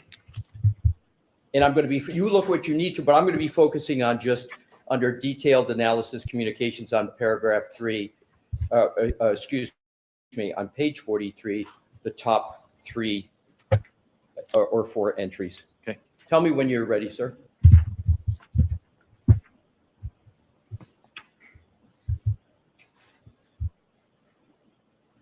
Okay. Thank you. Your Honor, may I have 43, which is in evidence published? Yes. Thank you, Your Honor. Mr. Wolf, please. And if you could enlarge, you don't need the text, so if we can just go to detailed analysis, communication, call history, and now if you could just super enlarge the first few entries. Yes, that is great. So what I want to do is just cover the information here. Whose phone is the subject of the entries on this chart? This is John's phone. And if we start with the first entry, reading left to right, 12:14:36, end time 12:15:20, incoming call from Jen McCabe. Duration 44 seconds. You see that, sir? I do. You see, and is that a call that is answered? Yes. If you go to the next entry, 18:47, It's 12/18/47 to 12/19/23. Outgoing call duration 36 seconds to Jen McCabe. Duration 36 seconds. Do you see that, sir? I do. Is that a call that is answered?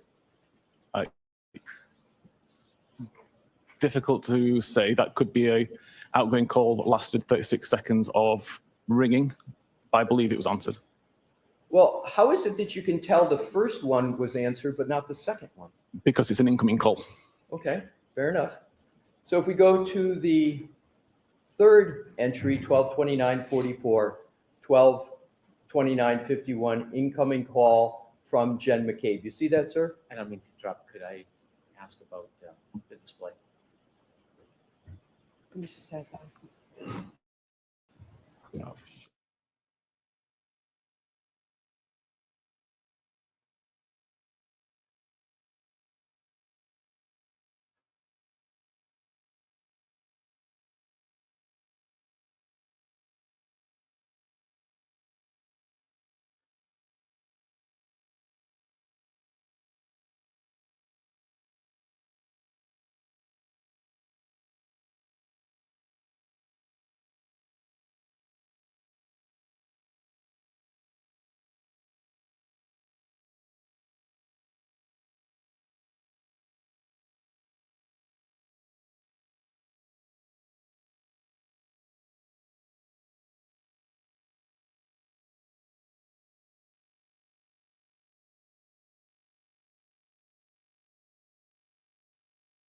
I lost it.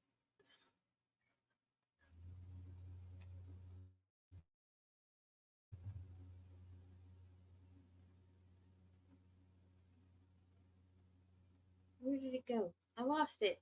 Dang it.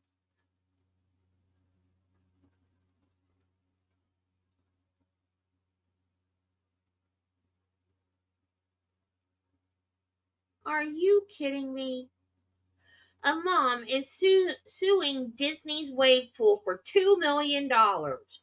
There was blood. I get injured every time I get in that wave pool. It's fun. Every time. Every single time.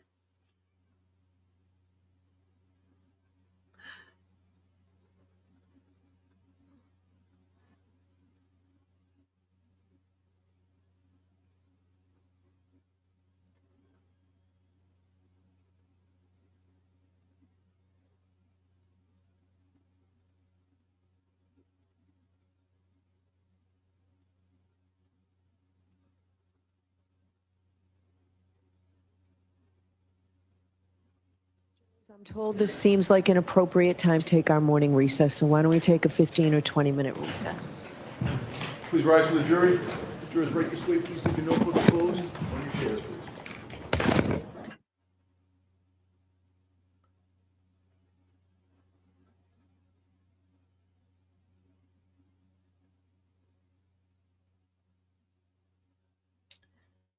Seriously, how do you sue a water park for injuries? That's kind of the thing. Like, seriously.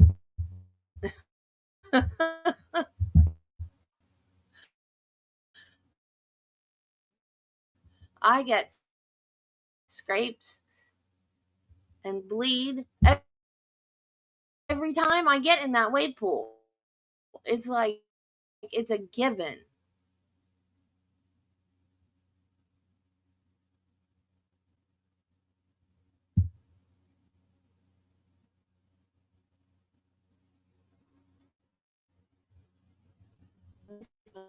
Kindness.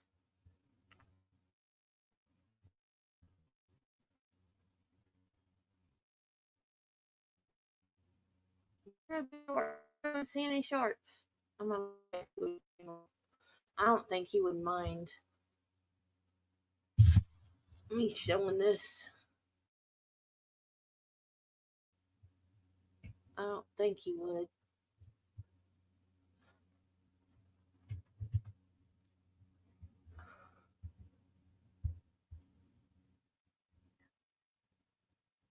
I keep hearing a really weird noise outside.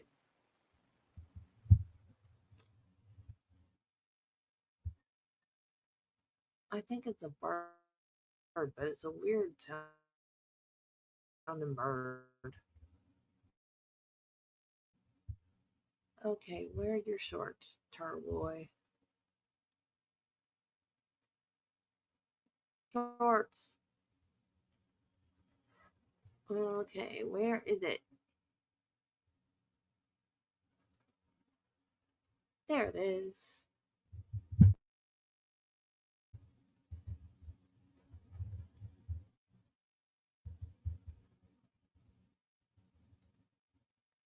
Okay, are you guys ready?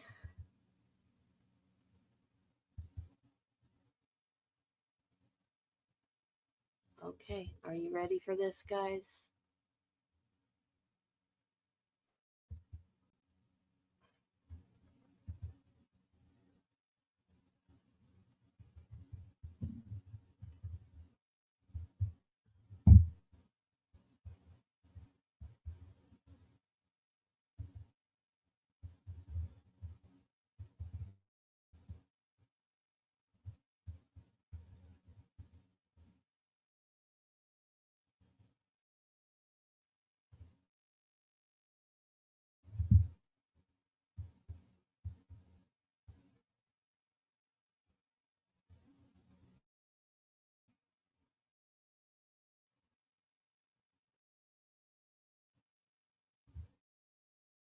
Oh, for crying out loud. Why is it buffering? Okay, come on, StreamYard.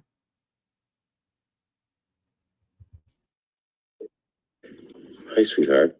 So here's the thing. It's like I think you are so sweet and so nice and so caring and obviously like stunningly gorgeous. It's like that's a whole other thing. But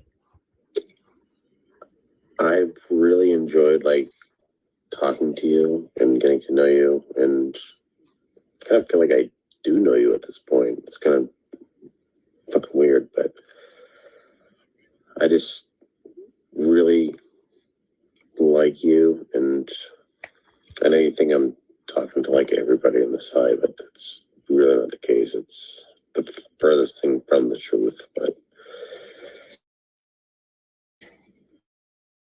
I don't know, think what you want, but we don't think that, but so thank you.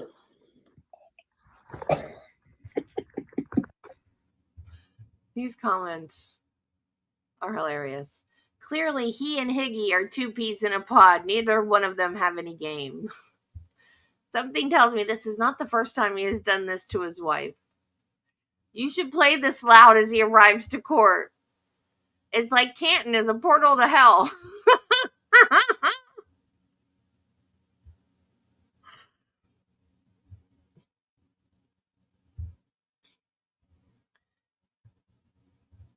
Raise your hand if you think Aaron O'Keefe knows Karen's innocent. I hope Aaron packs his bags and he can go live with his mummy. Paul is the only one to blame for the damage he is causing his family. His words will be engraved in Aaron's memory. He can never touch Aaron's knee, call her sweetheart, wear a blue shirt. What does a blue shirt have to do with anything? Use his pointer finger or buy donuts without triggering her. Not only does he not care about his brother, but also zero respect for his wife. Maybe it's not that surprising. There was more comments about him and Higgins having the same amount of game. Yeah. I don't know how he got that. I have no idea how he got that. But I thought it was funny. Like, oh my God. No way. I feel bad for Aaron though. But see, like, this is what I mean about Turtle Boy. Like, how embarrassing is that for Aaron? Why make that public? Yeah, I know you hate Paul, and Paul hates you. But what's the collateral damage that you just caused, Aiden? You know? Although I probably shouldn't say anything bad about him right now because he could come back and come. But who gets hurt by that? Paul's going to get pissed, but it's going to hurt Aaron the most, If she doesn't know, it's going to hurt her the most, But yeah, Aiden was so funny in that clip. But why would you do that? Why would you leave a voicemail? Why would you leave anything that's discoverable if you're going to cheat on your wife? That's so stupid.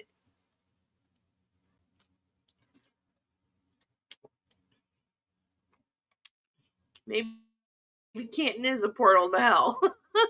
I love that comment.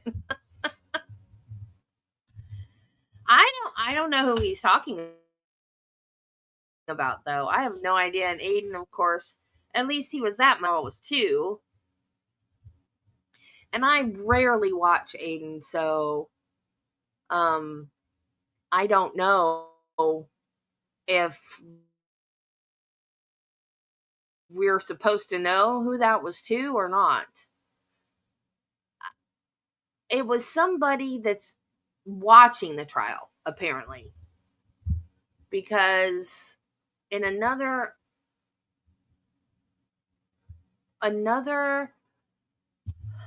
live stream of his, which it might have been the Saturday night one, when he was going over the affidavit, because like I said, I don't watch him that much, so it might have been that one on Saturday where he said that Paul O'Keefe was just using this to pick up women. So I think it was somebody that was at the trial, not somebody involved in it necessarily, but someone that was there watching it. But I don't know for sure who it was.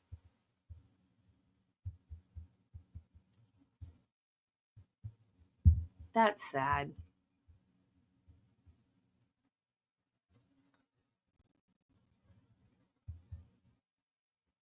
Oh, is it? I know one person from New England, and she's my doctor's nurse, so I don't know her. You know what I mean? Like, she's a very nice person, but I don't know her on a like casual level. I know her as my nurse, so I don't know. I think that's the only person that I know from New England.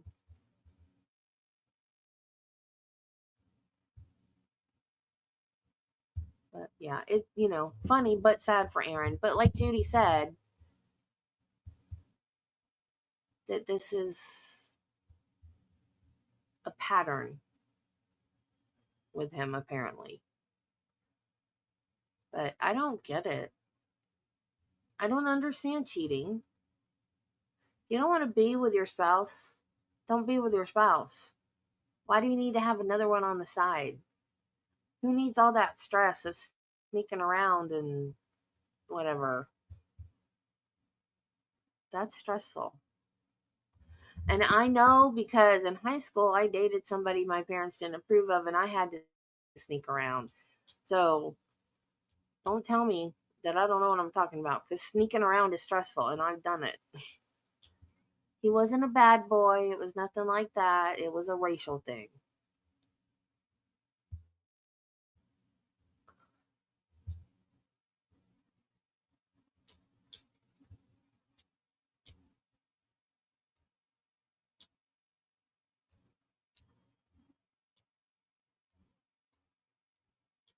I know that there's a great difference between Southerners.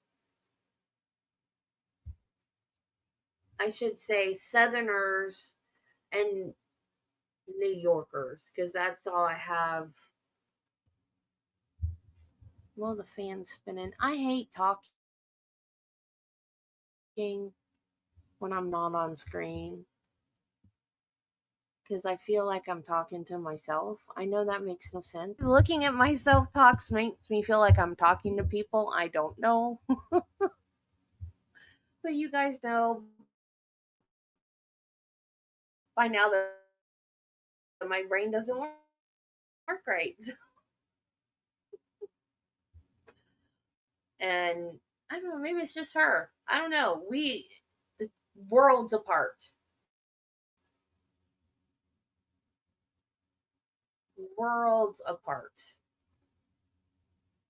between New York and down here. And she makes fun of the way we talk. But I remember, because I don't know how old I was when they got together. I wasn't a teenager yet. I was a kid. And she said something about go axe Randy. And I was like, axe? Why do I want to axe my brother? I love him. Why do I want to axe him?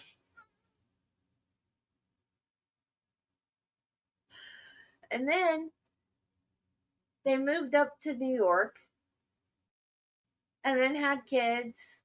And then they came down and then they were telling us about some restaurant they stopped at and how they were making fun of the waitress's accent.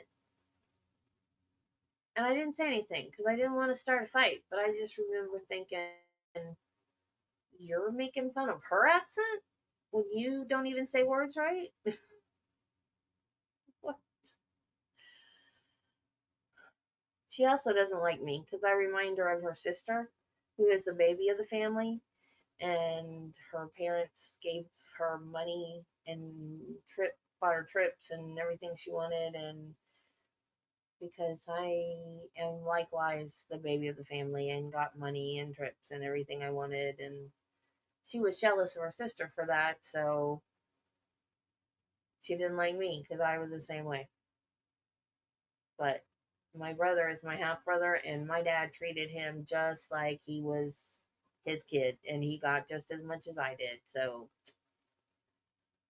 I didn't mean to get into my family issues again.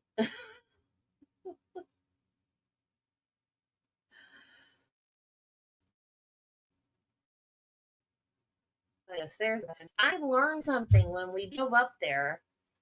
The first time, we've only been up to Long Island to visit them twice. The first time we flew, that was the first time I'd ever been on an airplane. And the second time we drove. And this is when I learned something that shocked me. Once you pass the Mason-Dixon line, you can't get mayonnaise on a hamburger. What do Northerners have against mayonnaise on a hamburger? Tell me that. I'll stay in the South, thank you very much. Or start bringing my own mayonnaise with me. Because I won't eat a hamburger without mayonnaise on it. You have a Southern accent. I don't know if it's Louisiana.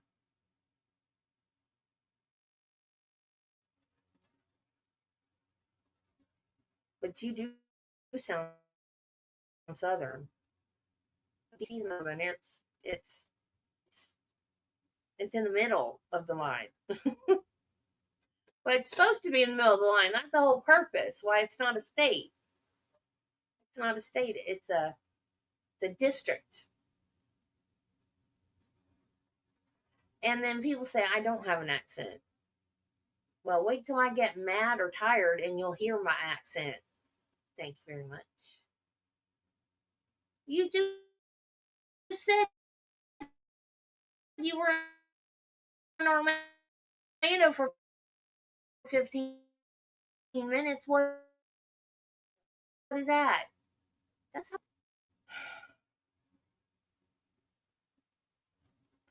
Orlando's kind of the South. It's just full of Yankees now.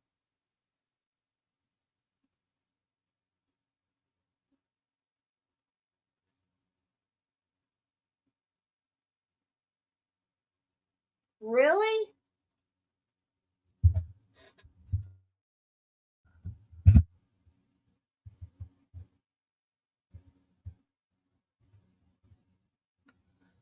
Really? Because every McDonald's, any fast food restaurant that served hamburgers that we went to, no mayonnaise. No mayonnaise. Now I'm trying to remember when I went to Chicago. I don't think we ate out that much. I can't remember. Because I have been to Chicago too. Oh, I definitely would. I love mayo. I'd be having a bag full of mayo packets.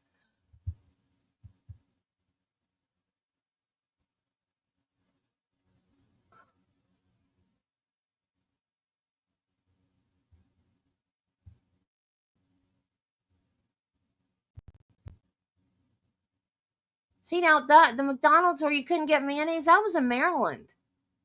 I was like, well, I'm in the north now. They don't have mayo on their hamburgers. No way. I'm going back to the south, y'all.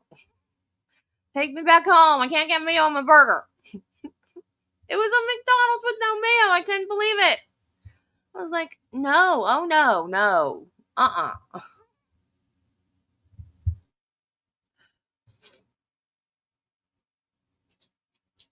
But I don't know. I've never been in any place long enough to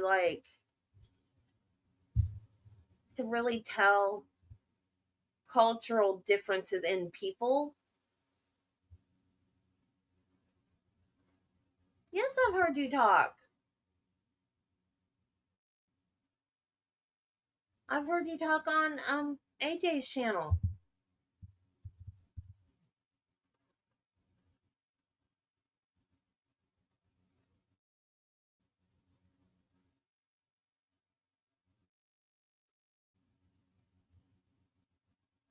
I don't know, man. You guys were picking Gabby. I was like, hey, I'm new. You can't pick on me. Even though you both know me, you can't pick on me. I remember we were talking about Five Guys, and I said I'd never had Five Guys, and you guys were picking on me.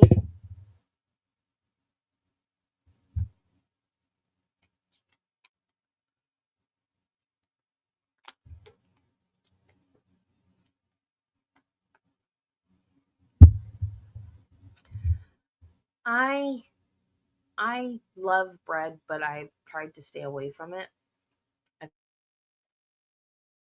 much as possible. But the Snack Factory, the pretzel chips. Snack Factory make they're little pretzel balls. They're about that big, and they come in a bag, and they're so good. And I ate a whole bag Saturday. I didn't eat it by myself. Bella and Spike helped. But after the second bag, because I bought one with groceries and I parsed it out over several days. And then the second bag got eaten all at once. And after the second bag, I said, we can't buy that anymore. I like it too much. And I eat it all at once.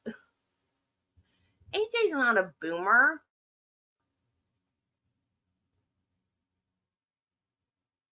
AJ's is she a Gen Xer? She's a Gen X like me, I think. I used to think Five Guys was a pizza place. I don't know why I thought it was a pizza place. And then I just learned a couple years ago that it was a burger place, and I still haven't been. We passed it the other day.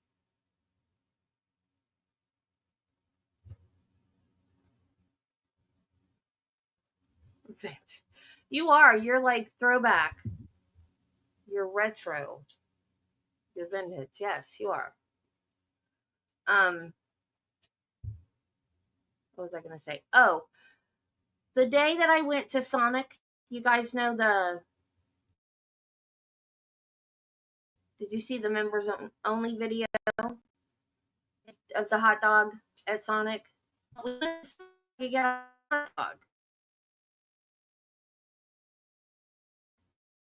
I mean, and we passed right by Five Guys, and I was like, "Oh, next time we come, we have to go to Five Guys." And then after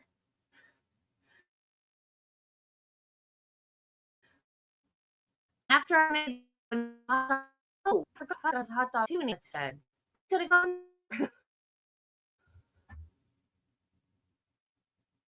The next time I go, I think we're gonna go to Five Guys. I've always heard they're good. I've never been. So I heard they were, and I wanted to try it. I think I'll go back. Culver's is one of our favorites to go, but I always get the salad there. I used to get the burgers. I am not a boomer. I am Gen X. I sometimes act like a boomer, but I'm not. I'm Gen X. Um, Culver's has a salad that it's cranberry bacon blue salad, I think is what it's called. It is so good. It has dried cranberries, crumbles of blue cheese, crumbles of bacon, grilled chicken on a salad. It is so good with raspberry vinaigrette dressing. But I used to get their hamburgers, and Travis loves my hamburgers. I don't know what I do. I don't know why he thinks they're so good.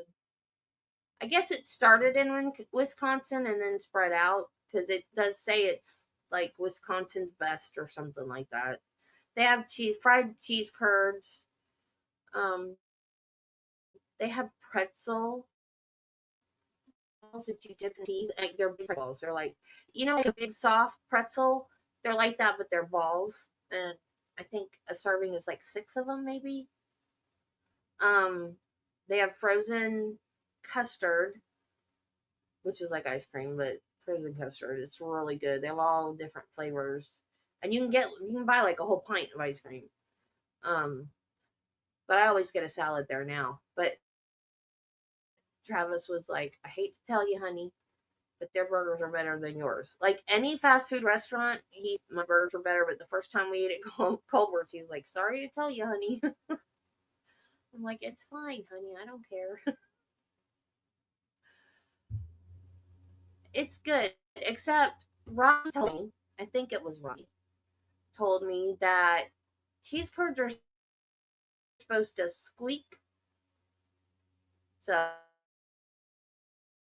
the next time we went, I said, if they squeak, and they didn't squeak. And so I came back and I told Robbie they didn't squeak, and she says, well, they can't be fried. If they're fried, they won't squeak. I was like, oh, okay. Well, these are fried.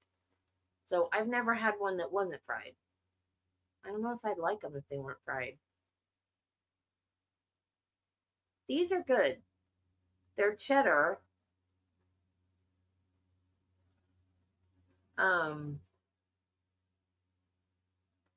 They're just like little balls of cheddar that are like battered and deep fried. They're really good though. Although I can't eat them anymore because of my diet. I have to eat that salad, which is fine. I need to call the pharmacy because I did get approved for that new medicine. So I just haven't heard from the pharmacy yet, and hoping it's not so expensive I can't afford it. But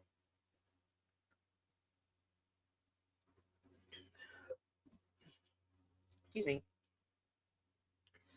But I'm still the same weight, and I'm still eating the same. Well, except for that bag of, I don't know what they're calling them. I don't know what they call those things, pop-ums or something like that. They were good, but I've even been like skipping meals, which I'm not supposed to do. But every once in a while, I won't even eat lunch. I'll just like snack on something.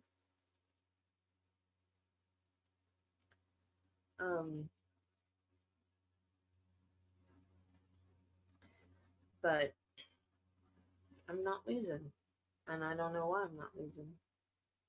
Because I'm being good, like I said, except for that whole bag of things Saturday.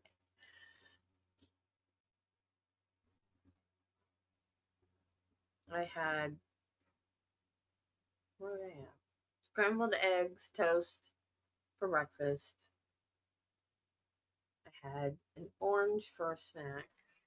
I'm drinking water. I had 2 cups of coffee. That's it. Not hungry.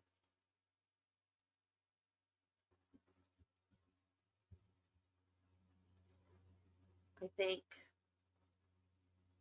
No, I did have lunch yesterday. I had a lean cuisine for lunch. I had a protein shake for breakfast. So, oh, thank you, Carla. Yeah, the deal went through. I'm still waiting to find out because if it costs more than $100 a month, I can't afford it. So let's just hope it's not too expensive. Because just because it's approved doesn't mean I can afford it. It depends on how much they are going to pay for it and how much my copay is. Oh, fried oysters are disgusting. Ugh. Ugh. Ugh. I love seafood. I can't stand oysters.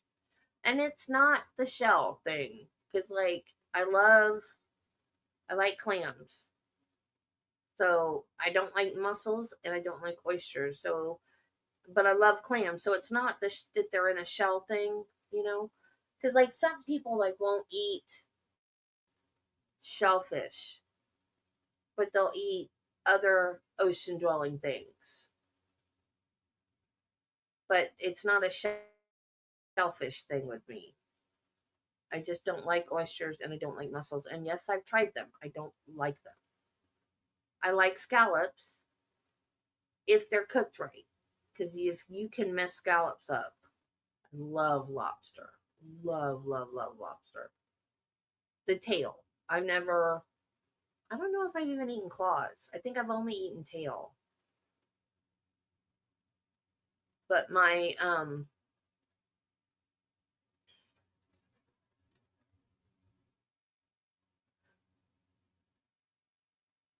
don't remember who.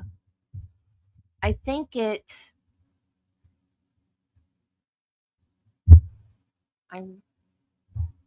I want to say my friend's daughter's stepmother eats an entire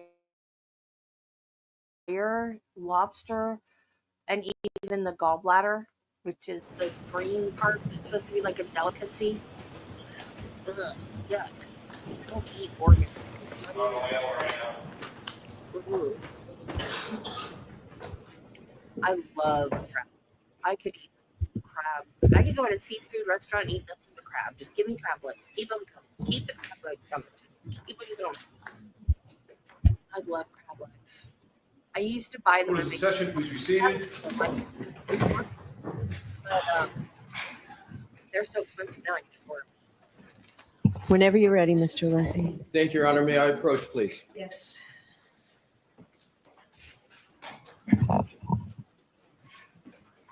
I have a replacement. Okay. So, Your Honor, I have a replacement Exhibit 42 redacted, obviously to place Exhibit 42. And it's per stipulation with Mr. Brennan.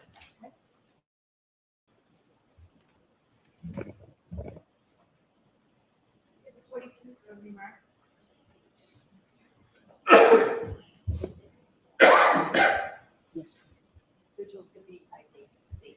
thank you. May I present it to Mr. Whitman? Your Honor? Yes. Thank you. You're welcome, Mr. Whitman. May I publish, Your Honor? Yes.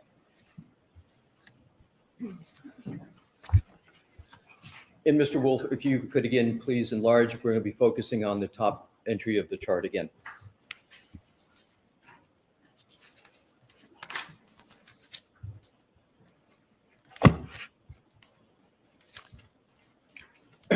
May I, Your Honor? Yes. Lobster's expensive. Mr. Whiffen, we had started going through the top three entries. The first one you had indicated was answered. The second one you, as I understand it, could not tell. Is that correct? Correct. And then the third entry, which is reading left to right, 12:29:44, end time 12:29:51. Incoming call duration 8 seconds from Jen McCabe. Correct. That's the third one. So because it's an So, incoming. Mr. Leslie, we need to enlarge this. Okay, Your Honor. Mr. Wolf, can you enlarge that pursuant to the judge's order?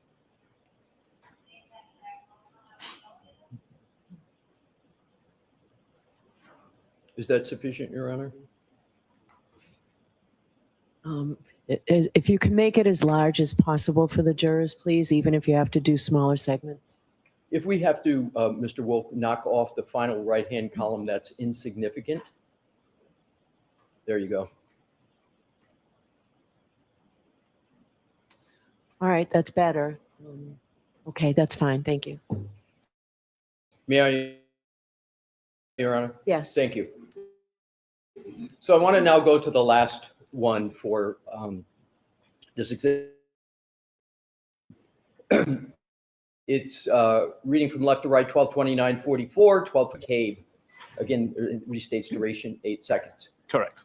Given that it's an incoming call, you can conclude that that was answered, correct? Correct.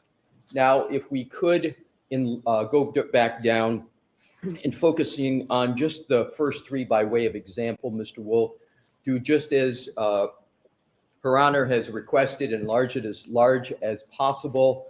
Those three, after the first three, yep, starting there, just take the first three by way of example. All right. Mr. Whiffen, you should feel free to look at the hard copy exhibit 42 if that's more helpful to you.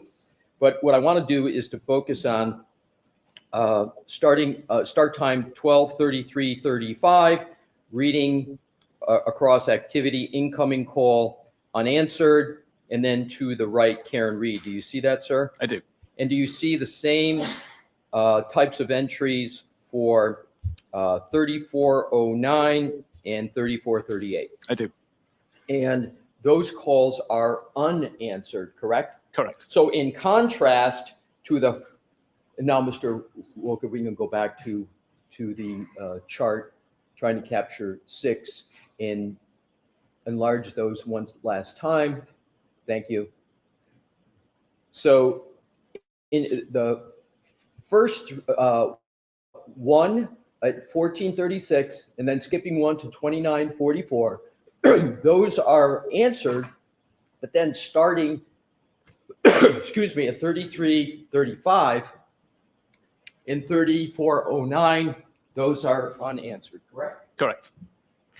You can take that down, Mr. Wolf. Thank you.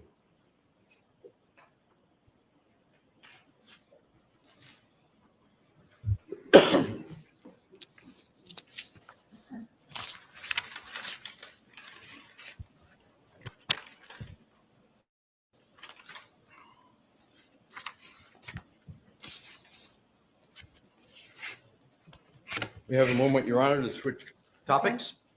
I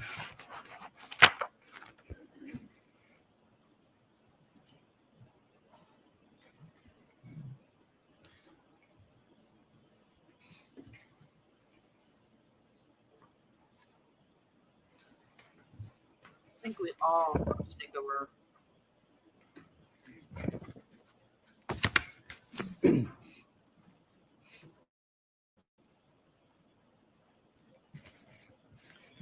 Mr. Whiffen, when did you start working on this case? What was the date, approximate date? On this case or on this exhibit? On this case? Approximately September 2023. So over a year and a half? Correct. How many times have you been in Norfolk County? This is my second time. So you were here once previously. Correct. Do you recall yesterday discussing what you had done with an iPhone, driving around and then moving it with your hand? Correct. Yes. In the year and a half that you've been on this case, did you ever take an iPhone and do the same activity on the route that you were discussing yesterday between 34 Fairview and One Meadows? I did it on Sunday night. I'm sorry? I did it 2 days ago on Sunday night. And with regard to your time on this case, what was the results of that? I object, Your Honor. I'll need to be heard briefly. I'm sorry? I object, I need to be heard briefly. Okay. Come on over. Oh, it must have not worked, or he wouldn't have objected to that. Ooh. Hank, why'd you object? You got a problem with the results he got? Huh? You got a problem with that? Tell me what your results were, Whippin'. I want to know.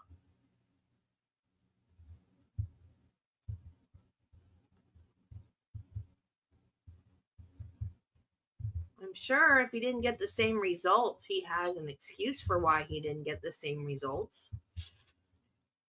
What do you think, guys? You think he has an excuse for why he didn't get the same results? I'm sure he does.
I was talking about while you were gone, Robbie.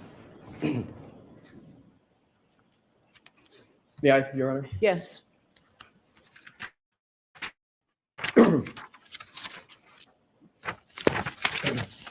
Mr. Whiffen, I am now going to proceed to a different topic. Okay. Do you recall discussing the Google search "How long to die in the cold"? I do. Oh, he lost. And you discussed that in your direct testimony, correct? I did. You were a That police sucks. officer for years before getting into the data forensic analysis of cell phones, correct? Correct. You were a response officer of the South Yorkshire Police from 2004 to 2009. Correct. You continued policing with the Calgary Police, working patrol, I correct? did not. You work frequently with law enforcement. I do. Indeed, law enforcement is the predominance of your work, correct? Probably about 80% of the work. Yes. What percent? About 80%. 80. 80. Your work is used in investigations for law enforcement, correct? Sometimes, yes. In your area of work, you use and apply various forensic methods that are extracted, that data is extracted from a cell phone, correct? Correct. And you have various forensic methods to analyze that data, correct? Correct. And that data that you analyze is often used by law enforcement in their investigations, right? It can be, yes. It can be, but it also is from your experience, correct? I'm sorry, are we talking about my actual analysis or analysis that's created by the tools that me and Cellbrite create? Your analysis. Okay, my analysis is typically used in investigations, yes. So it's typically, your analysis is typically used by law enforcement. On the cases I work, yes. Right. And you know that is going to be the case oftentimes when you're doing your analysis, correct? Correct.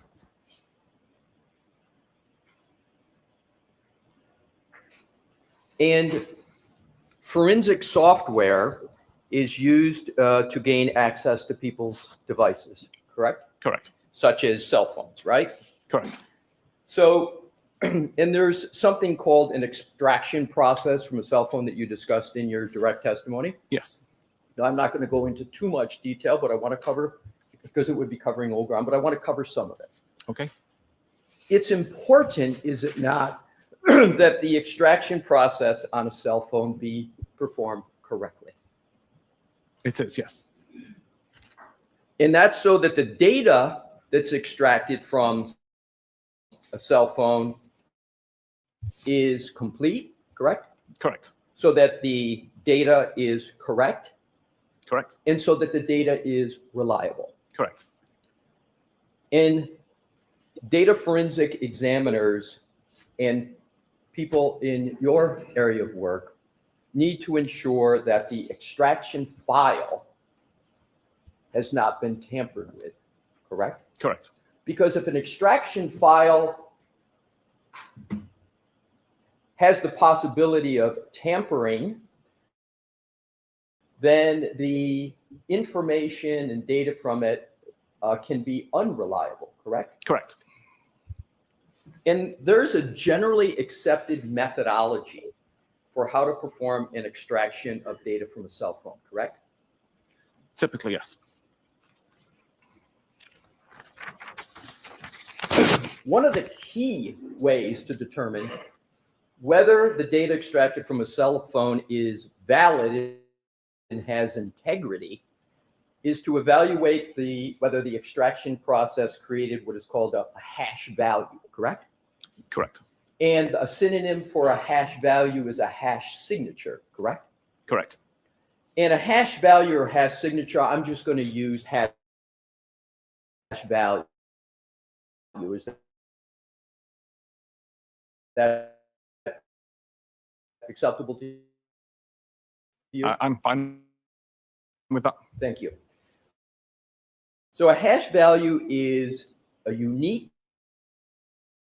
computer algorithms is SHA 256, right? Correct. And is it a fair analogy to state that a hash value can be thought of as fingerprint for a data file from a cell phone? Yes. And is it also a rough analogy that a hash value can function like the seal on a milk container? In other words, if you open the milk container and the seal's broken, that the same analogy can be provided that if you don't have a valid hash value, then question with regard to the contents of a milk carton. Is that a fair general analogy? Yeah, if the hash doesn't match, then something has changed in the data. So if the hash doesn't match or you can't determine a valid hash file, it's sort of like opening up a milk container and that seal cap is off, correct? Okay. I'll accept that. Thank you.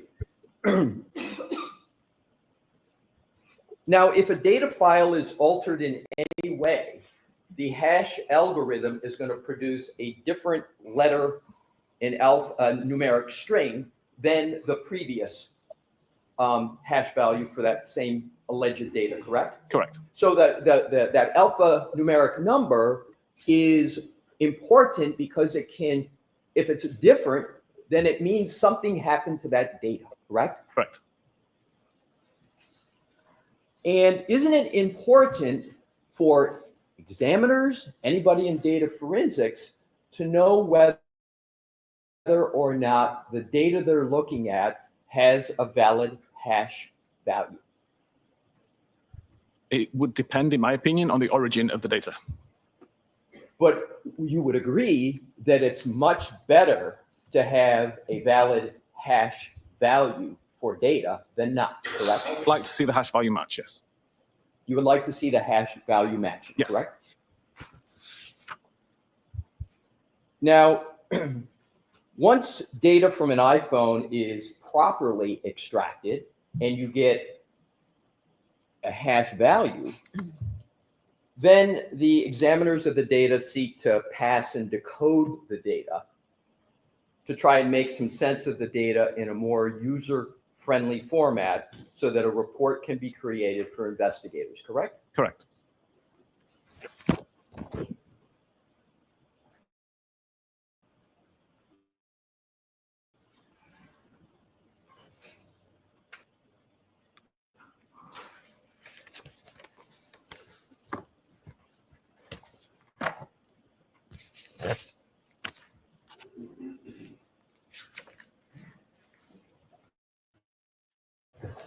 My Do brother's you reviewing. recall preparing a report for the iPhone belonging to Jen McCabe dated December 2024?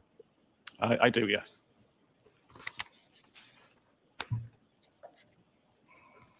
Going back to the Google search now. The jury's not going to understand this because they haven't And heard about it yet. in that report, you discussed your views of a Google search of how long to die in the cold, correct? Correct. And in that report, you rendered various conclusions about that Google search, correct? Correct. And you rendered various conclusions about what is called a timestamp. Correct. And the timestamp that was in question was 2:27:40 a.m. on January 29th on Jen McCabe's phone, correct? Correct. And the question that you were looking at is that timestamp that appeared in the data, that timestamp of 2:27:40 a.m., whether that belongs to the Google search, how long to die in the cold, correct? Correct.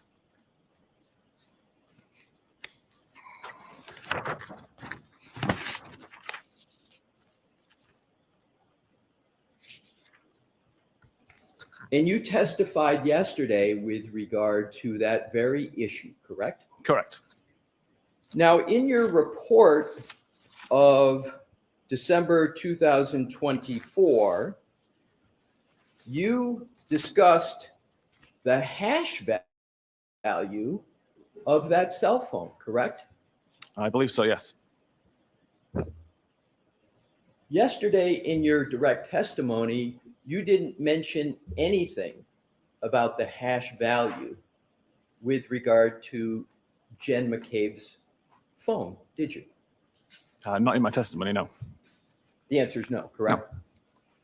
However, isn't it correct that in your report of December 2024, you had an issue with the hash value from the data from that phone? I didn't have an issue with the hash value at all, no. So you didn't note that it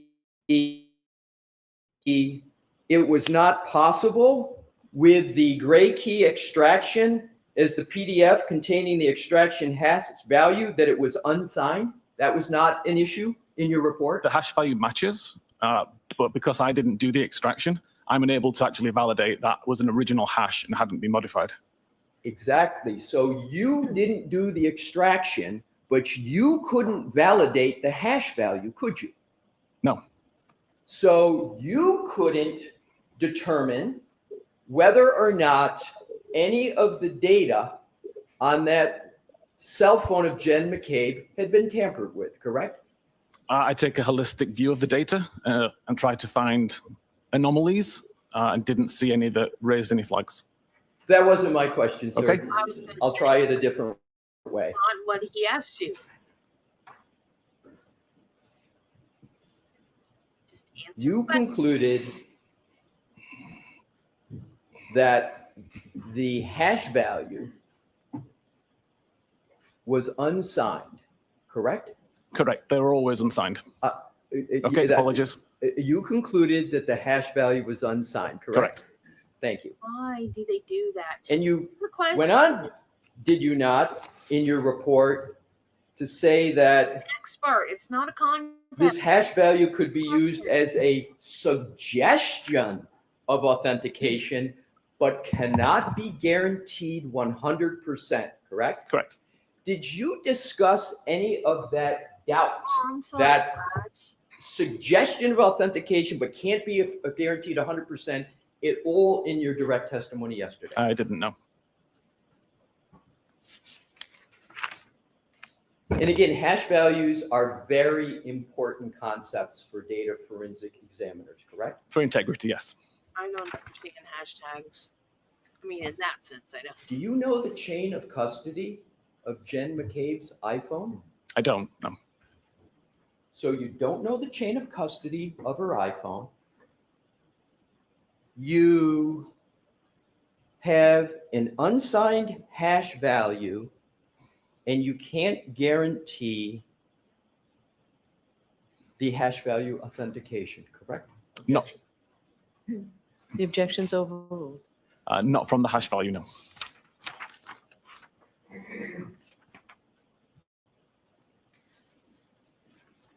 Objection, this is screwing up my case.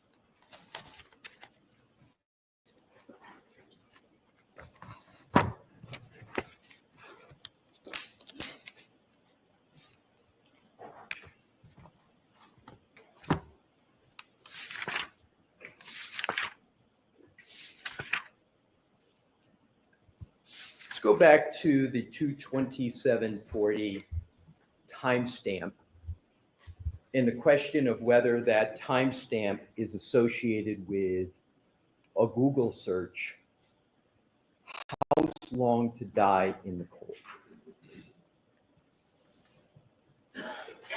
You understand there is a dispute as to whether that search was performed at 2:27:40 a.m. as the timestamp states, There you or go. whether that Explain it. was performed later in the morning, say around 6:23 a.m., correct? Correct. You understand there's a dispute. Yes. And do you understand that the defense asserts that that timestamp means what it says, the Google search occurred at 2:27:40 a.m.? I'm going to allow it. He's You understand laying that? foundation. I do. Brennan, shut it. I didn't hear your answer, sir. I understand. You understand that? Yes. So Something you didn't do.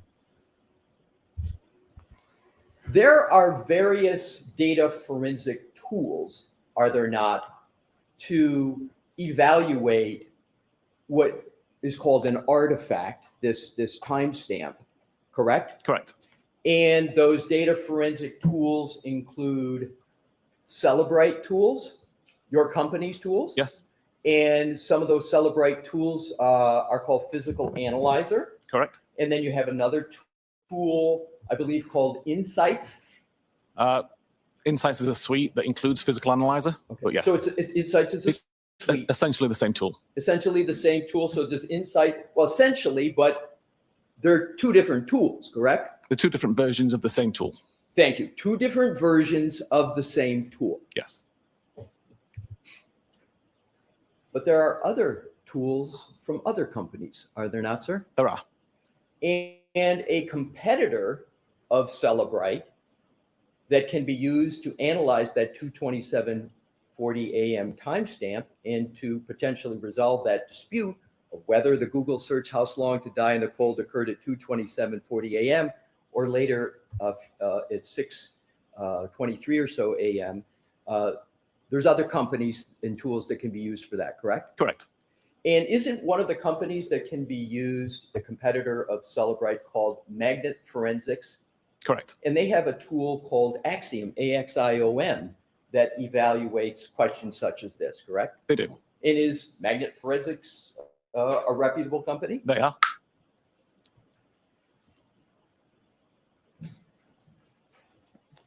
Am I correct that yesterday you essentially said that as of today, no Celebrite tool, no Insight suite such as Physical Analyzer, today shows that 2:27:40 a.m. timestamp?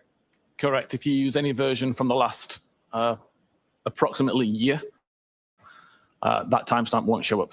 It won't show up as you sit here today. Correct. But that's not always been the case Correct. with regard to Celebrite forensic tools, correct? Correct. As a matter of fact, in the first proceeding in this case, in June of 2024, when you testified under oath, the situation with the forensic tools was Celebrite Forensics Insights did not show the 2:27:40 a.m. timestamp. But another version of Physical Analyzer did show it, correct? Correct. And that second program, that second tool, Physical Analyzer, not only showed it at 2:27:40 a.m., but it showed it as a deleted state, correct? It's a deleted record, yes. A deleted record. Yes. Did you mention that yesterday in your direct testimony? I don't believe so. You don't believe so? No, we changed it since then. Exactly. You changed it since then. Yes. Your company removed it Yes. after the first trial. Before the first trial. Well, you removed it from one tool before the first trial, but you didn't remove it from the other Physical Analyzer program, did you? Up until the following version was released. No, I'm talking about the time of trial when you were testifying. I appreciate that. There's some complexities with how we released the software, which resulted in one being released several weeks later and one being released several weeks earlier. At the time of trial, Yes. last year in June, when you were testifying under oath, one of the Celebrite tools showed the timestamp of 2:27:40 a.m., correct? Correct. But that timestamp doesn't exist anymore. It doesn't exist today, does it? Correct. Celebrate removed it. Yes. Oh, why? You Could I- mentioned. Could I see Counselor Sidebar for just a minute, Yes, Your Honor. please? Why, Bev? Why does she do that every time he gets a gotcha moment? Damn you, Bev.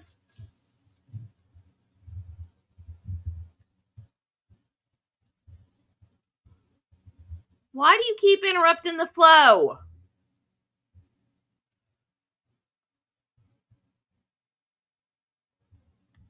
The jury's been completely bored by this guy. And he gets to a good, understandable aha moment, and you have to call a sidebar?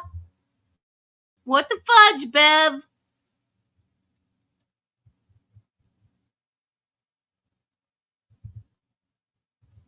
I hate it when I get sassy and Jill isn't here to appreciate it.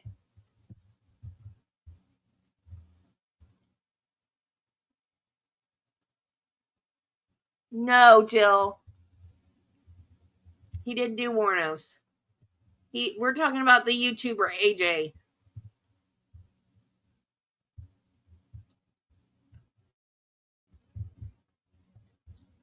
Alternate juror.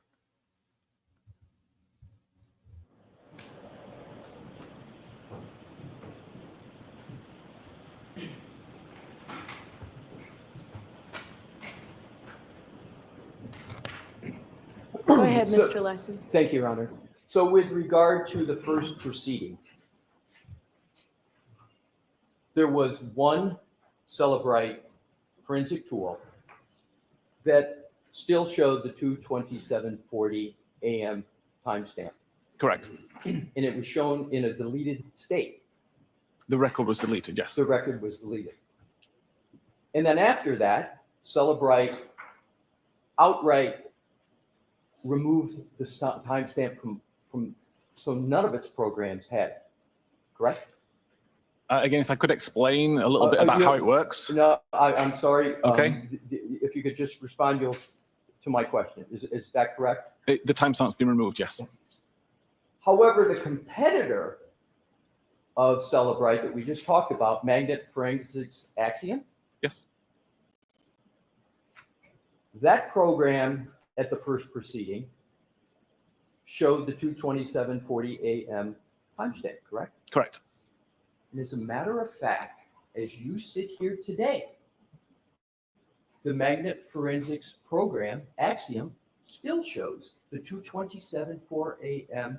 timestamp, correct? As far as I know, yes. And Magnet Forensics Axiom is a reputable company, correct? Correct. Celebrite removed that 2:27:40 a.m. timestamp, which is in a deleted state, in response to issues raised in the first proceeding, correct? It was changed because of the research that I did, and that was verified by the forensic research group. But the issue arose because of what had come up in the first proceeding, correct? In the first investigation prior to the proceeding, yes. In the first investigation in this case, correct? Yes. So Celebrate, after the first proceeding, after the investigation, just outright went and removed the timestamp. It's not unusual to change I decoding. didn't ask if it, I just asked whether Yep, they we removed. removed it. But magnet forensic axiom still shows that 2:27:40 a.m. I timestamp, remember right? it happened. Again, they refer to it differently, which is why they can But they do that. still show it. They do still show it. You just finished the answer. So, Sorry. Just let him finish the answer. Is that what you said, Mr. Chairman? yeah, my apologies, but I'm having trouble hearing, but I'll pause more just to make sure you're done. In that 2:27:40 a.m. timestamp, the dispute is whether it's associated with the search, House Long to Die in the Cold, correct? Correct.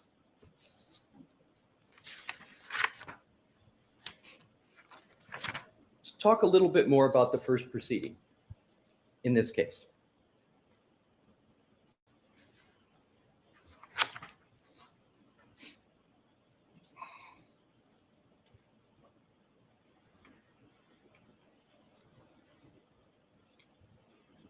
In terms of your testimony under oath in that first proceeding, do you recall stating that it was your opinion as to whether that 2:27:40 a.m. timestamp was associated or not with the Google search House Long to Die in the Cold? I believe so. Right. So you called it your opinion. Yes, probably. You didn't describe it as a fact. You described it as your opinion, correct? Correct. Because you realize that there are other fair interpretations of that timestamp and when the Google search occurred, correct? I think even if I believe it's a fact, it's my opinion. Right. So it's your opinion. Yes. So you also, do you recall stating that there's plenty of other evidence on that extraction that shows what activity was occurring at 2:27:40? You recall that? Correct. And you use the word evidence, correct? Correct. But that evidence on the Celebrate program is now gone, correct? No, It's not gone? it's not gone. So the 2:27:40 timestamp still exists in Celebrate programs? Sorry, are we talking about the additional evidence that shows what Oh, no. happened at 2:27:40? No, I'm just asking whether, Okay. I thought we had that clear, but I thought, is the 2:27:40 a.m. timestamp show up on any Celebrate program as you sit here today? The decoded value does not show a timestamp for Thank you. that artifact.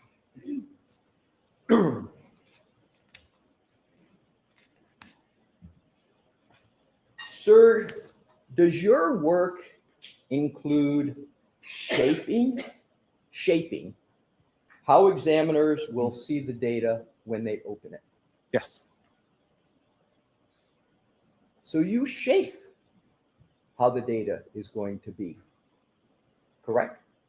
Yes, we have Yes? ways to create the data so it's usable. Yes. So the answer shape is it. yes, you Yes. shape the data. Yes.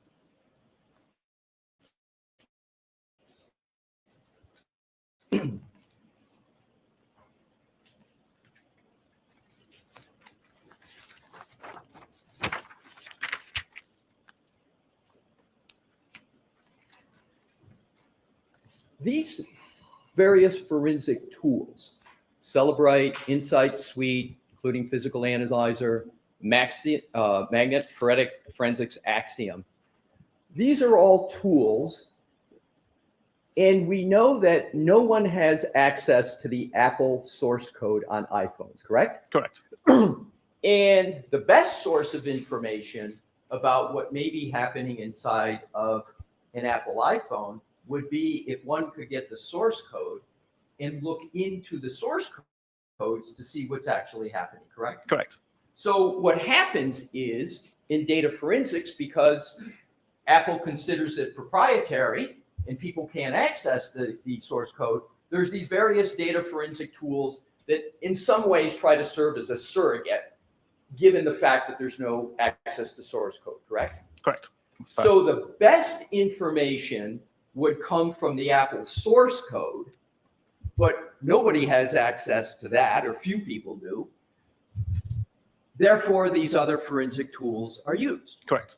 So sometimes examiners have to give opinions like you give because you don't have access to the source code, correct? Correct. So it's your opinion oftentimes with regard to ultimate conclusion. Based on research and testing. But yes, Not it's an opinion. 100% absolute certainty because you don't have access to the source code, correct? Correct.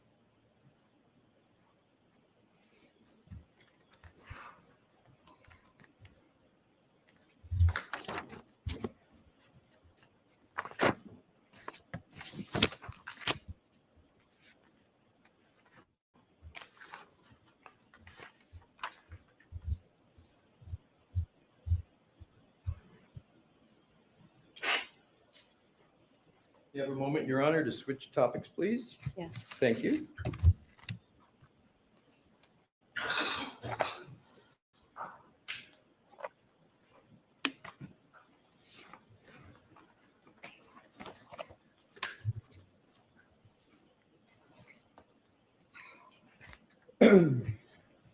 Before I do switch topics, a couple points on the 22740 timestamp, if I may, Mr. Whiffen. The Google search in question associated with that timestamp, the dispute over that, is house long to die in the cold, correct? Correct. And you understand, sir, do you understand the significance if Jen McCabe made that Google search, house long to die in the cold, at 2:27:40 a.m. instead of 6:23 a.m.? Do you understand the significance of that? Of course. Action? Sustained. He said yes, Your Honor. I'm sorry? I said sustained. Oh, thank you, Your Honor. I didn't hear that. Jurors, strike any answer that may have come. What do you understand to be the significance of the dispute over 22740 timestamp? Sustained.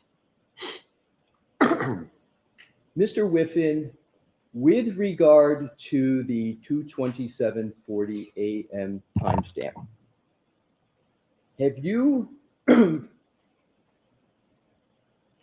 looked at any forensic tools to answer that question other than Celebrite tools in your tool Ardex? I've used Axiom as well. So you used Axiom, and so did you therefore see that 22740 a.m. timestamp still appeared? Yes. Did you discuss that with the jury yesterday, that you analyzed the Axiom program and that 22740 a.m. timestamp still appears? I didn't. No, You did not. I did not.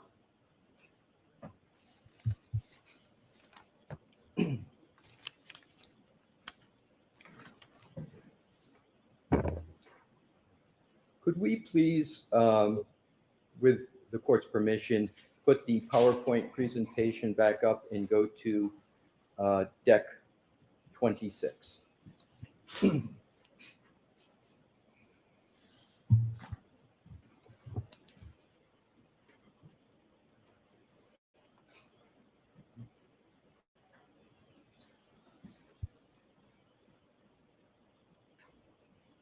Mr. Whiffen, does an iPhone discriminate between whether it's in a car, a bus, a bicycle, or walking?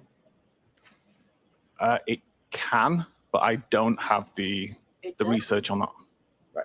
So as you sit here today, you can't say that an iPhone can tell the difference between a car, bus, bicycle, or walking, correct? You can tell the difference between a car. The iPhone can, but I haven't researched that data fully enough to understand it forensically. So you as I, you said I here, can't, but you the phone can. Does an iPhone merely register movement?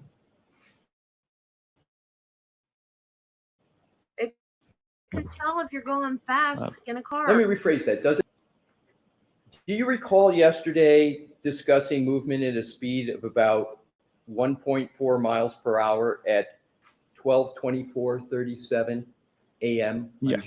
January 29th, 2022? I do.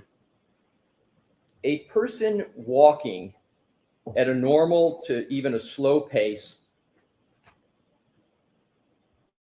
can walk at approximately 1.4 miles per hour. Is that correct? It sounds reasonable. And does it sound reasonable that a normal speed of walking is between 2 and 4 miles per hour? Reasonable.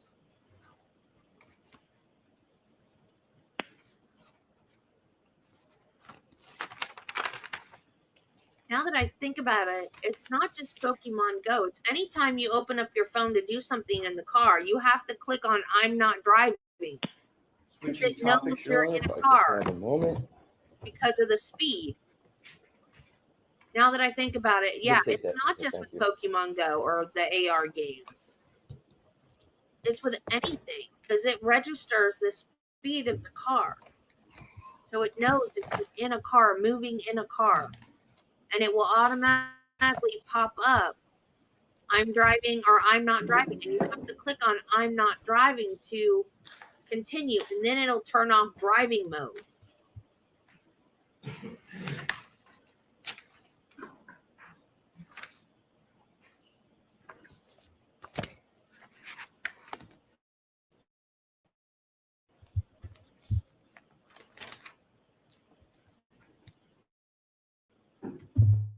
So I was incorrect earlier When you when I said that it were worked examining during Jennifer anytime. McCabe's phone, How does that you register as used steps? an operating system called iOS 14, correct? That's one of the versions of iOS I used, yes. That was one of the versions. Yes. Do you understand that Jen McCabe's phone was actually using iOS version 15? Yes, I do. 15.2.1. 15.2? 2.1. Thank you. And do you recall saying with regard to iOS 15.1, etc., that the iOS operating system, your words, had fundamentally changed, correct? Correct.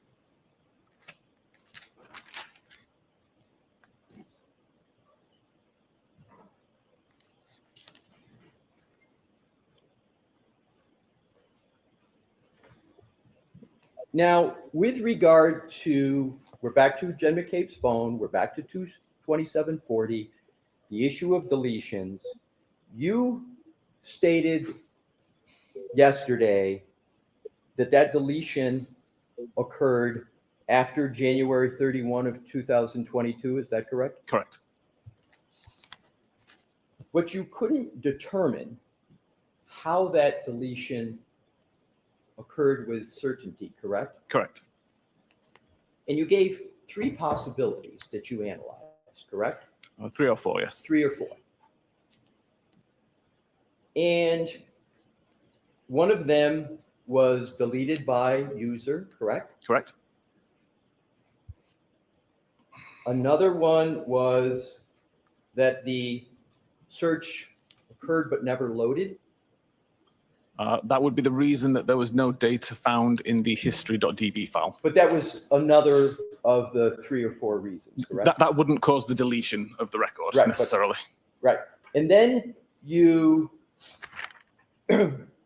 you discussed those possibilities, but you can't state with certainty how that deletion occurred, can you? Correct. You have doubts about how it occurred, is that fair? Yeah, I have an idea how it occurred, but I can't You prove have, it. I'm sorry. Yeah, it's okay. No, please finish. I want to make sure you finish. I have an idea of how it occurred, but I've not been able to replicate it. So my idea is unsubstantiated. So is it fair to say you have some doubt Yes, about how the deletion occurs? that's fair. And you believe your doubt is reasonable Yes, under the circumstances? yes.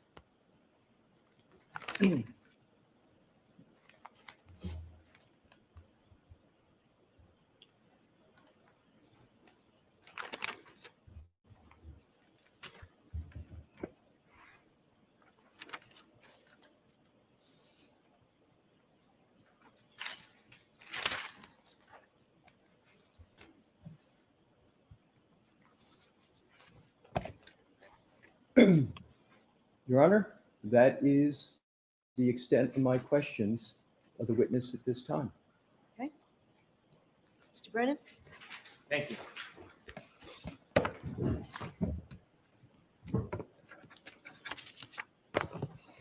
Try to be a human being for once.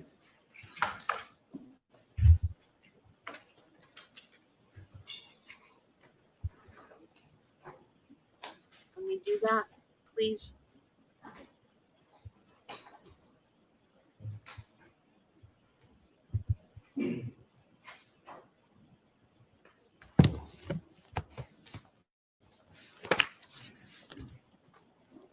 Thank you. Also, thank you. Good afternoon. Good afternoon. As a forensic analyst, do you study data? I do. Do you consider it a science? I do. Are you a criminal investigator like a police officer in your present role? Not anymore. Are you a detective in your present role helping aid one side or another in an investigation? I'm not, no. At some point, you and I spoke about reviewing phones. We did. You had begun your whole process in some of this work before you had met me. Correct. And I'd asked you to look at Mr. O'Keefe's phone. Correct. Did I ever tell you what you should look for? No. Did I ever tell you what I wanted to see or what I wanted the results to be? No. Did I ever share with you parts of the investigation that had nothing to do with your actual data analysis? No. Would it be inappropriate or not helpful for an advocate to provide you information that might taint or influence your thinking when you're looking at data in a case? Objection, Your Honor. 100% it would be problematic. When I asked you to look at data in this case, did I ever express any opinion whatsoever that I cared one way or another what your results would find? No. Are you kidding Did me? I ever attempt to shape Believe that. or influence your process by offering you information that had That's nothing to what do with look for and your why. assessment of data? No. And so as a scientist, what a legal investigator or an advocate for either side thinks, is that relevant to you? No. The data is the data? The data is the data. I can explain my opinions on the data. The science is the science? The science is the science. That's sustained. Watch the form. Ooh. Now, counsel showed you some parts of your report regarding John O'Keefe's cell phone, didn't he? Yes. You saw select pages from that report, Correct. a few pages you were asked about, Yes. but you wrote an entire report, didn't you? I did. And do you think that your entire report puts into perspective some of those select pages that you were shown? Definitely, yes. Your Honor, I move to introduce Mr. Whiffen's entire report. Okay. Oh, good Lord.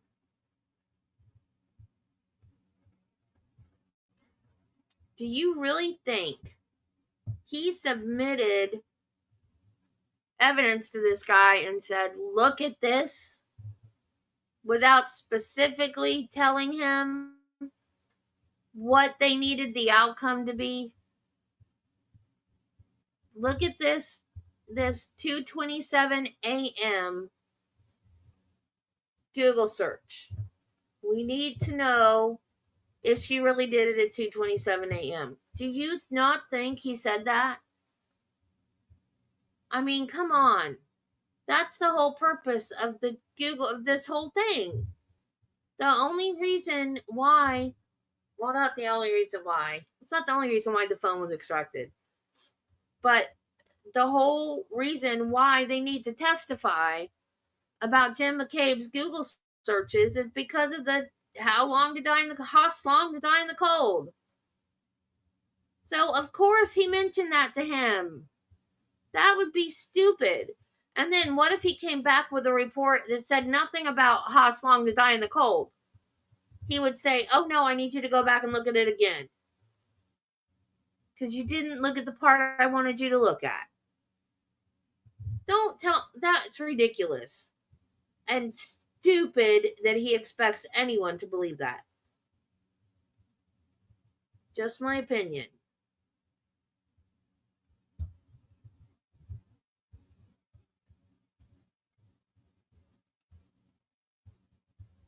Nope, but she sure as heck said it whenever in the last trial when Jackson said they hadn't talked to Arca yet at all. Do you really expect me to believe that? Yeah, because it's true.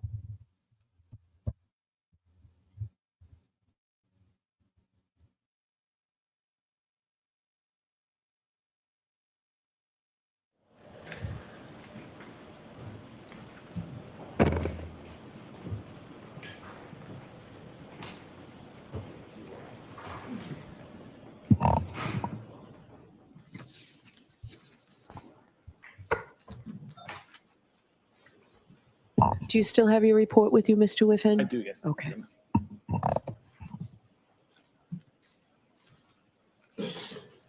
Let's start with questions that counsel asked you about the battery.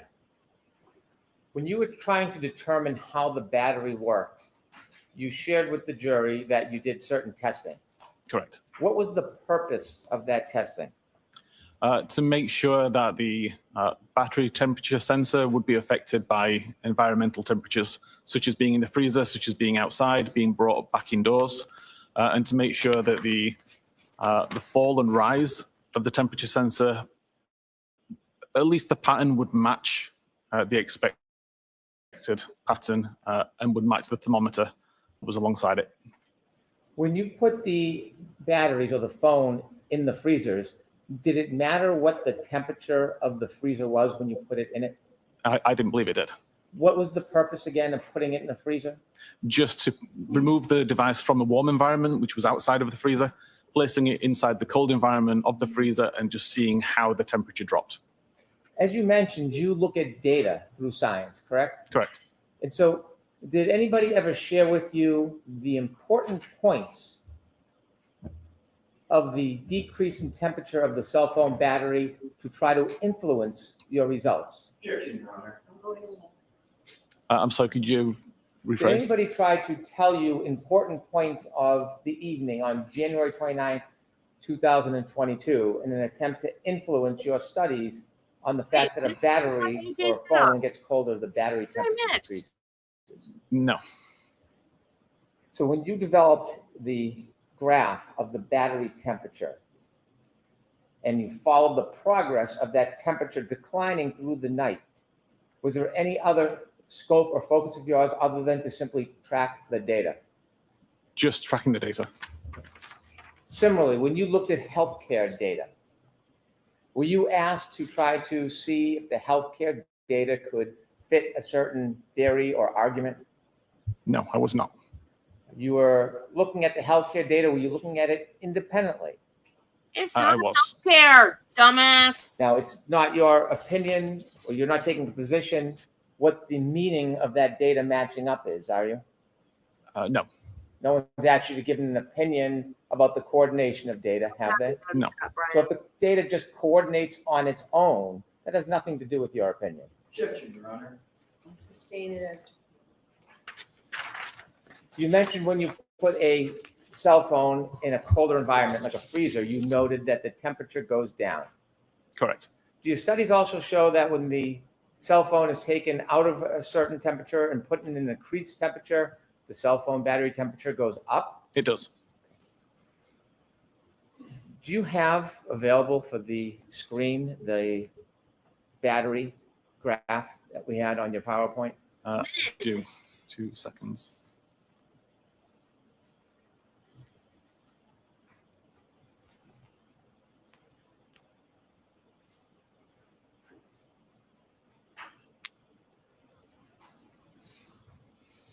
Pro sector.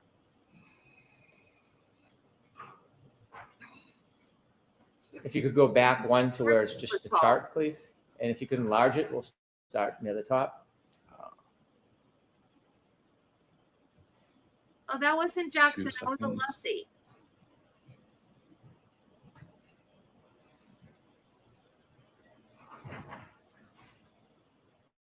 Okay.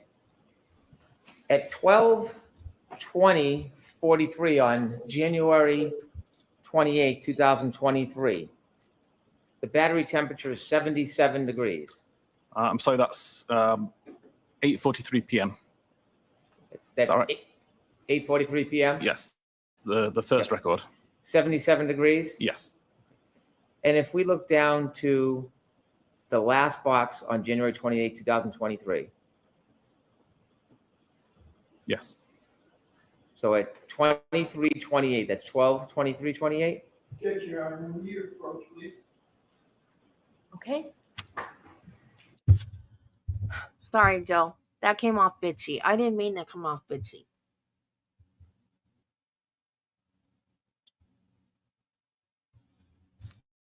You said Jackson, and I was confused because I didn't hear her yell at Jackson.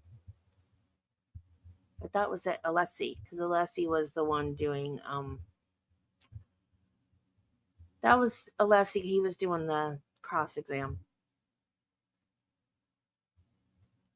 I'm riled up right now, so everything I say is gonna come out bitchy. But if I'm talking to you guys, don't take it bitchy. That's just I'm wound up, okay?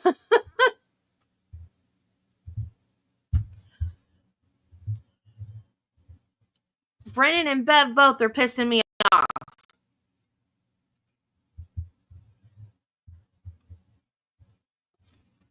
Meanwhile, I have stopped taking notes and started diamond painting, hoping that will help.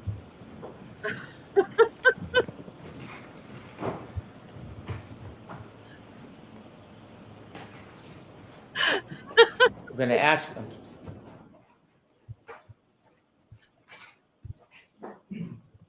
May have to go look at cute chihuahuas on Facebook again. Mr. Whiffen, I'm going to ask you to start at 12:13 on January 29th, 2022. Battery temperature 82 degrees. Yes. And now you are also tracking healthcare data, weren't you? Correct. You are also It's not tracking location healthcare. information. Correct. At 12:22, Now he's going to do that the on battery temperature Alessi.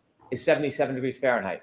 Correct. And during that time, 12:22, that is the time with the location data where we see Mr. O'Keefe's car traveling near Cedarbrook, isn't it? Objection, Your Honor. The form sustained. And at 12:22 on January 29, 2022, where does the location data show Mr. O'Keefe's phone in progress? It's around Oakdale Road, I believe. And the travel that you're noting, is that consistent given the speed of being within a car? I believe so. And do you know whether or not that car had heat on? I've got no idea. You have healthcare data that the phone Good Lord. moves for a 20-second period, right? I believe so, And that- yes. That is after the Waze information stops. Correct. Objection, Your Honor. So you have to watch the form. I know it's hard to orient. You have to watch. Oh, please, Bev. And it's not. In your It's on PowerPoint your- presentation, He you knows are that tracking question. the Waze information, aren't you? I am, yes. And at some point that switches to more local location data? Again, Waze is not recording the location data. Waze is requesting location data from Apple's location services, and location services is doing the recording of the location data. So if we're following the phone through Waze at 12:24:25, is it in a car moving at 16.6 miles per hour? According to the data, yes. And at 12:24:26, according to the data, is it still in a car moving at 17 miles per hour? Sustained is to form. Can you pull up your PowerPoint and we'll start at 12:24:25. We can show the jury the progress of that phone. Okay.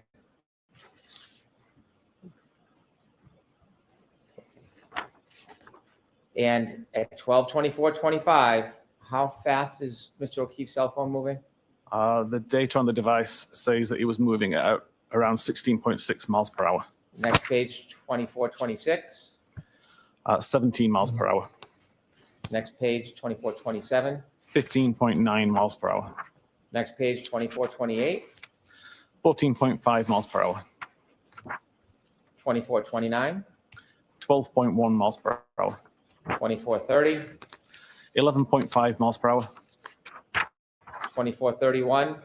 10.4 miles per hour. 24:32. 8.9 miles per hour. 24:33. 7 miles per hour. 24:34. 5.2 miles per hour. 24:35. 3.5 miles per hour. 24:36. 3.2 miles per hour. 24:37. 1.4 miles per hour. And 24:38. 0 miles per hour or 0 meters per second. And at 24:38, that phone is stopped near the flagpole. I would say so, yes. Then the location data gets more broad. It does. There is no movement at that time after the car stops. Is there any movement when the car stops at 24:38, between 24:38 and 24:30? Is there any movement indicated on the healthcare data? Not from the health data, no. At 12:31:57, does the phone demonstrate any movement? If I may just look back at my Of report, course, just please. to recall.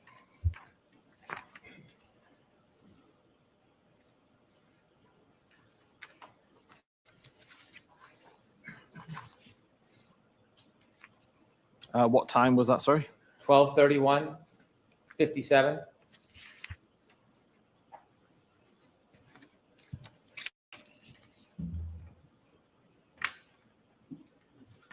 Yes, around 12:31, 56 or 57 is the start of the health event, 36 steps.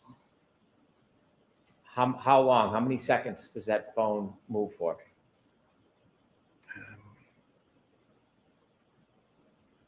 20 seconds. 12:31:56 to 12:32:16. Correct.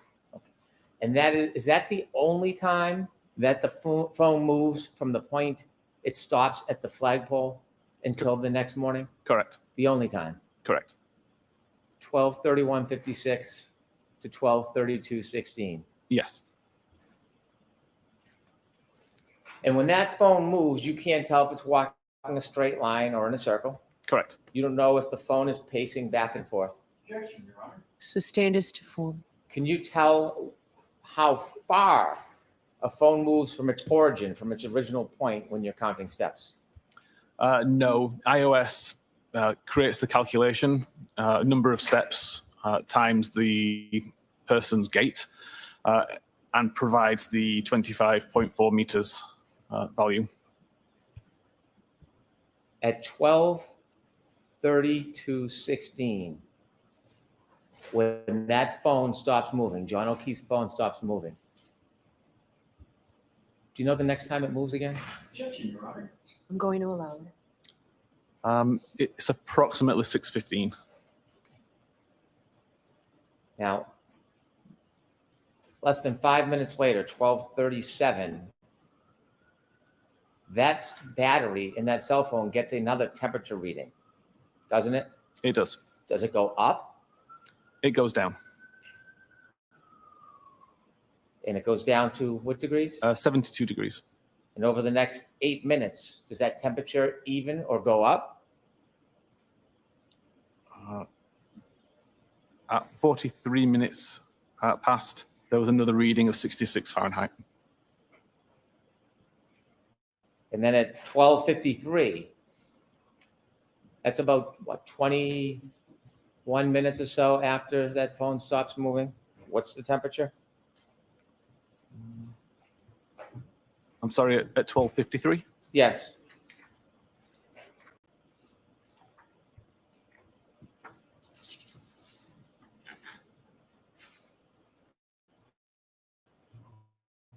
Oh, 61 Fahrenheit. 61 degrees? Yes. And What? over the next 14 minutes. Dropping? Does it drop again? It does. It drops to 55 degrees at 1:07. And at 1:36 a.m. that morning, It's down to 50 degrees. and this health data shows that that phone Oh, he said it. hasn't moved. Does Correct. this healthcare data show that this Oh, he said it phone wrong again. hasn't moved since There's 12/32/16? no more steps were recorded. Now, you had studies where you put the phone in a freezer. Correct. When you put the phone in the freezer, did you wrap it in anything? I didn't know. Did you use any type of heat source that would slow down the process of the temperature dropping? No. Let me ask you a hypothetical. If a person, a human,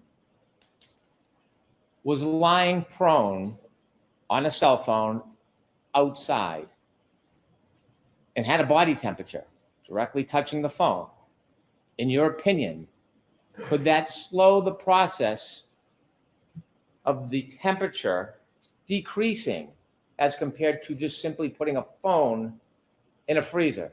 Objection, Your Honor. Sustained. Hey, Ardo. When you put the phone in the freezer, did you wrap it in any warmth? No. Any clothing? Nothing at all.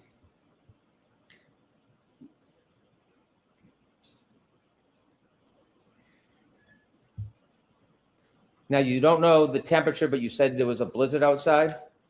That's my understanding, yes. Oh, don't say the At B word. 6:06 a.m., is there a change in the battery temperature of John O'Keefe's phone? Yes, the temperature has dropped to 43 degrees Fahrenheit. So there's a 7-degree drop in temperature at 6:06. Correct. Were you shared any of the facts or information that has nothing to do with data and science? Were you shared any facts or information about what may have occurred to that cell phone and its exposure to colder air that morning, minutes prior to 6:06 a.m.? I may have heard that around that time is when John was found. Objection, Your Honor. Uh, Strike. Oh, so could you answer the question, yes or no, that Mr. Brennan asked you? Did anybody share information with you about that, sir? Nobody shared it with me, no. If the phone was in an environment and it was exposed to further colder air or drop in temperature, could it register a reading? I'm sorry, can you ask that again? Sure. Let me ask a different question. The phone drops to 43 degrees, John's phone at 6:06. 6:14, is there another change with this phone dropping in temperature? Yes, it drops to 37 Fahrenheit. Do you know what, if anything, happened as far as the environment that phone was exposed to Thing from Brennan. seconds before 6:14? I don't know.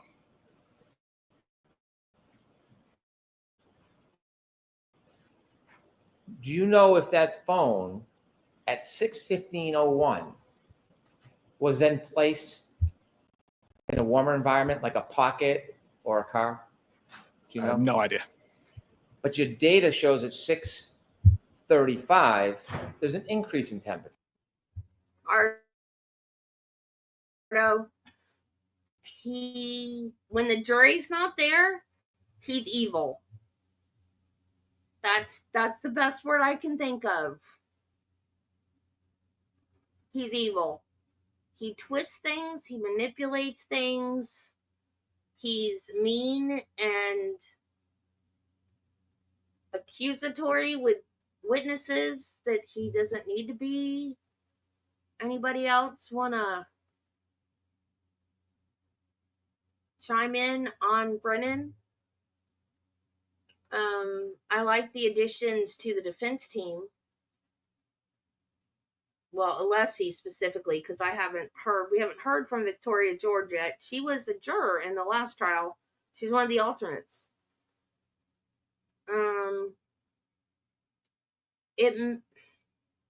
When it started, Brennan, the opening was better.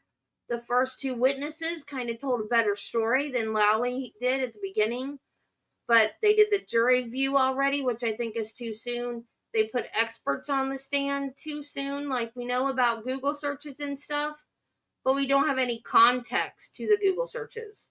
Why are they talking about phone extractions when we have no witnesses talking about handing over their phones and that kind of stuff? So I think we're losing the jury right now. So anyways, that's my opinion. Sure. Correct. Doesn't it? It does. So at 6:14, you don't know if there's been any increased exposure, do you? Who knows? No, I know that according to the battery temperature, it's increased, but I don't know the reason for that. Aw, you're sweet, Ardo. Now, if you look at the battery temperature at 6:06 a.m., it's 43 degrees. Yes. That's a change in temperature, isn't it? Is that a change in temperature from 136? It is. Looking at your healthcare data, is there something happening relative to the phone at 6:04 Okay, to Brennan. 6:11?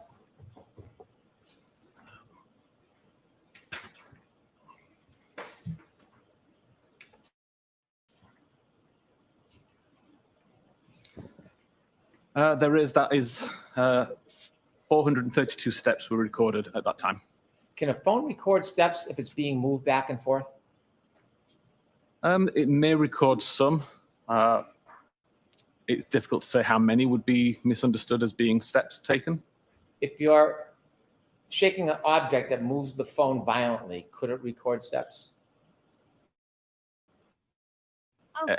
Again, potentially it could record some, but it's not a consistent enough pattern of movement for it to be recorded as lots of steps.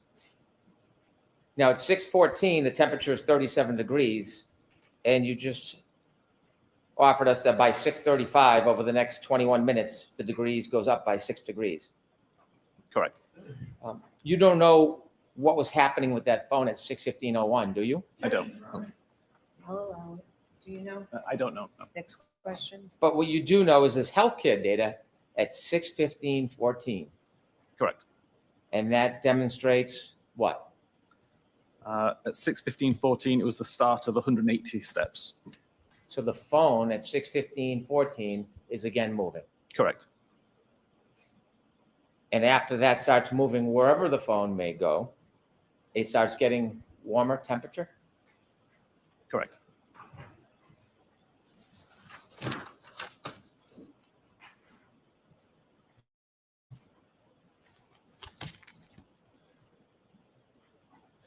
Now, you shared with us location data, and you explained the difference between Waze and other types of location data. I'd ask you an opinion about where the phone was located based just on location data, nothing else. And when I asked you that opinion, I didn't ask you to a reasonable degree of scientific certainty, did I? I don't recall. I asked you if it was consistent Yes. with being near the flagpole the entire night.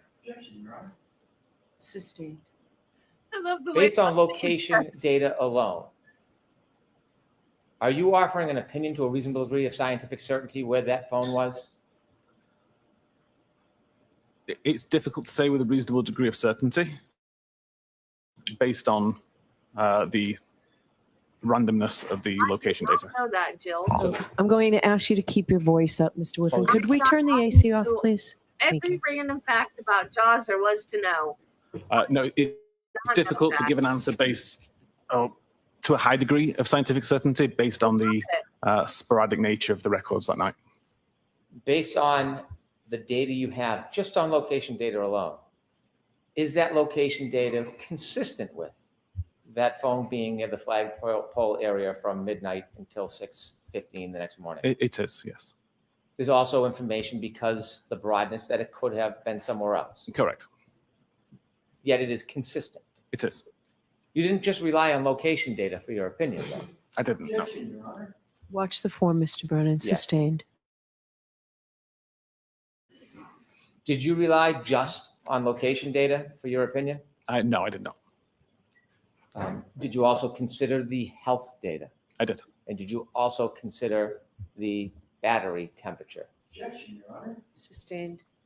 In addition to location data, what are the other things you considered, in your opinion, to a reasonable degree of scientific certainty, that that phone was at the flagpole the entire night from 12:30 until 6 the next morning? Objection, Your Honor. I'm going to allow that. It was based on the location data that recorded high accuracy, based on the health data that showed when the device moved and how far, based on the battery temperature information, and based on the Doppler face detection information. Let me ask you some more questions about the health data. You were shown pieces of information on examination. You told us that health data, well, the phone was it your opinion the phone was in the car until it stopped at the flagpole? Objection, Your Honor. Sustained. At 12:31:56 and 12:32:16, does the data show that is the time that the phone was moving? At what time, sorry? 12:31:56 to 12:32:16. And sorry, the rest of the question was? Does that demonstrate movement of the phone at that time?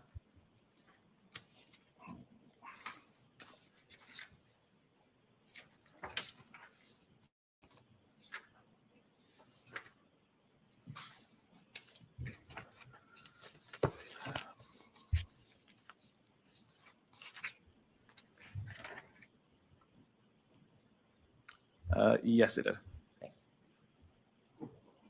You shared that you can't tell the direction or the distance of steps. Objection, Your Honor. If, I'm sorry, go ahead. no, please. Pardon me. If that phone moved from the flagpole in a straight line away from the flagpole, like for example, towards the house, wouldn't it have to move again before 6:04 to get back to the flagpole? Objection, Your Honor. I'll allow it. I would presume so. All right, you asking me to strike that, Mr. Yes, Your Leslie? Honor. I'm going to strike that. Does health data register when No a phone way. moves? No It does. way. She even talked StreamYard.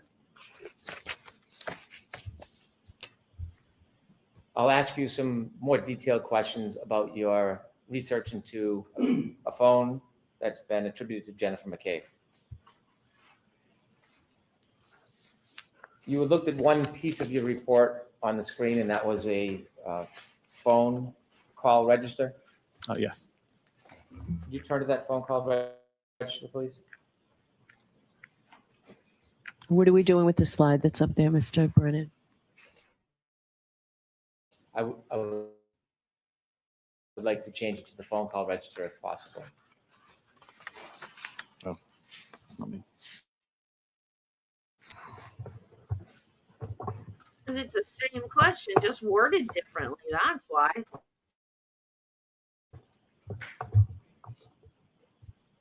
I believe it's Exhibit 42. If you, do you have the report that you could put on the screen regarding Oh, I the don't phone call have. register? I don't have this one that was shared as Okay. Exhibit 42.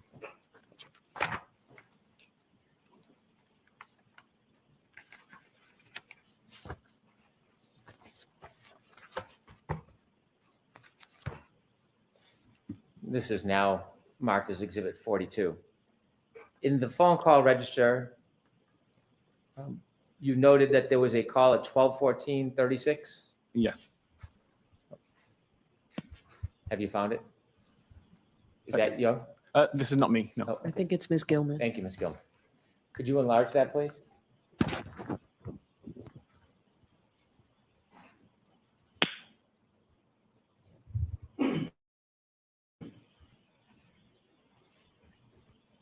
Which portion of it? Up the top part, Slash, I sustain that the objection first and 4 or 5 calls. Thank you. McDonald's in contempt And of we need it confidence. larger, Ms. Gilman, please.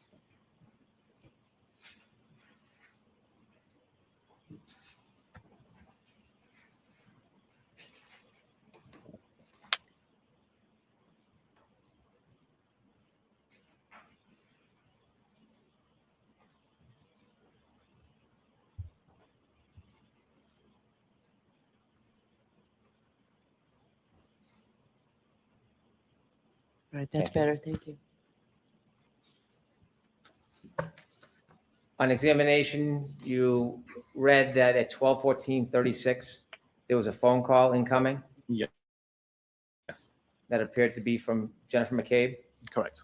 At 12:14:36, the location information is the John O'Keefe's cell phone at Fairview by that. Objection, Your Honor. So the question, is it? Yes, is it? No, And then at 12:18:47, there's another call, and again from Jen McCabe. that's an outgoing call to Jen McCabe.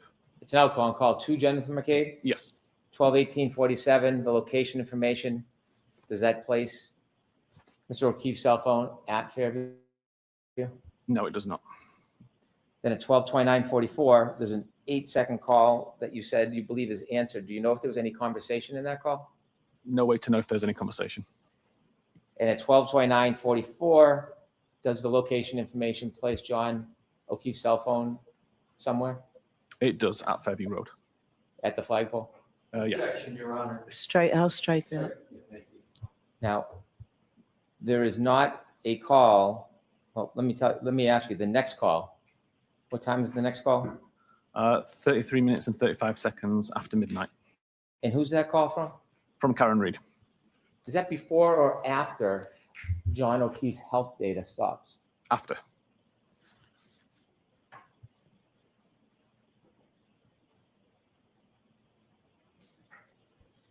At 12:37, you offered us that the cell phone battery's temperature is decreasing. Yes. How many calls have been made from the defendant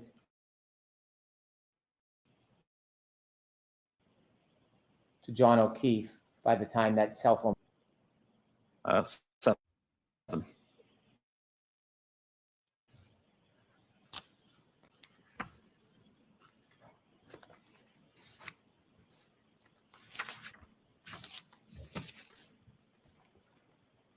I want to turn now to some questions about your analysis of Ms. McCabe's phone. How many times have we heard voice You were asked about the killer? hash values, a way of trying to confirm the Oh, integrity he nasty of the mess. data on a extraction. Yes. When forensic analysts look at phones, do you sometimes get to actually see the phone? Yes. Do you sometimes have to use an extraction, a copy of the phone? Yes. Is it important to try to look and research or search?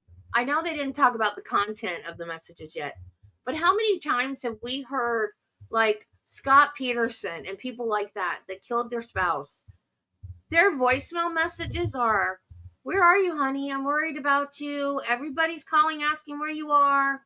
I really hope you're safe. When are you coming home?" Those are the kind of voicemails that get left. Not, "Where are you, John? I hate you. I'm here with your effing kids, blah, blah, blah, blah, blah." Those aren't the kind of voicemails that get left when you have just killed someone. You try to pretend like nothing's wrong, nothing's out of the ordinary. If you've just off someone, you're not going to be a bitch on the phone. I hope they bring that up later when they actually talk about the content of messages.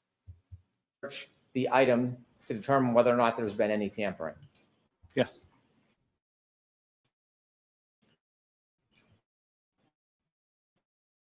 You were asked if hash values is one way to do that. Yeah, he did. I was. He did. They played it on Court TV the other night. That's what made me think of it. Was it last night I watched it? Night before? I don't remember. Of your report about hash values. Yes, There's a second part to that, isn't there? there is. You didn't get a chance to share the second part, did you?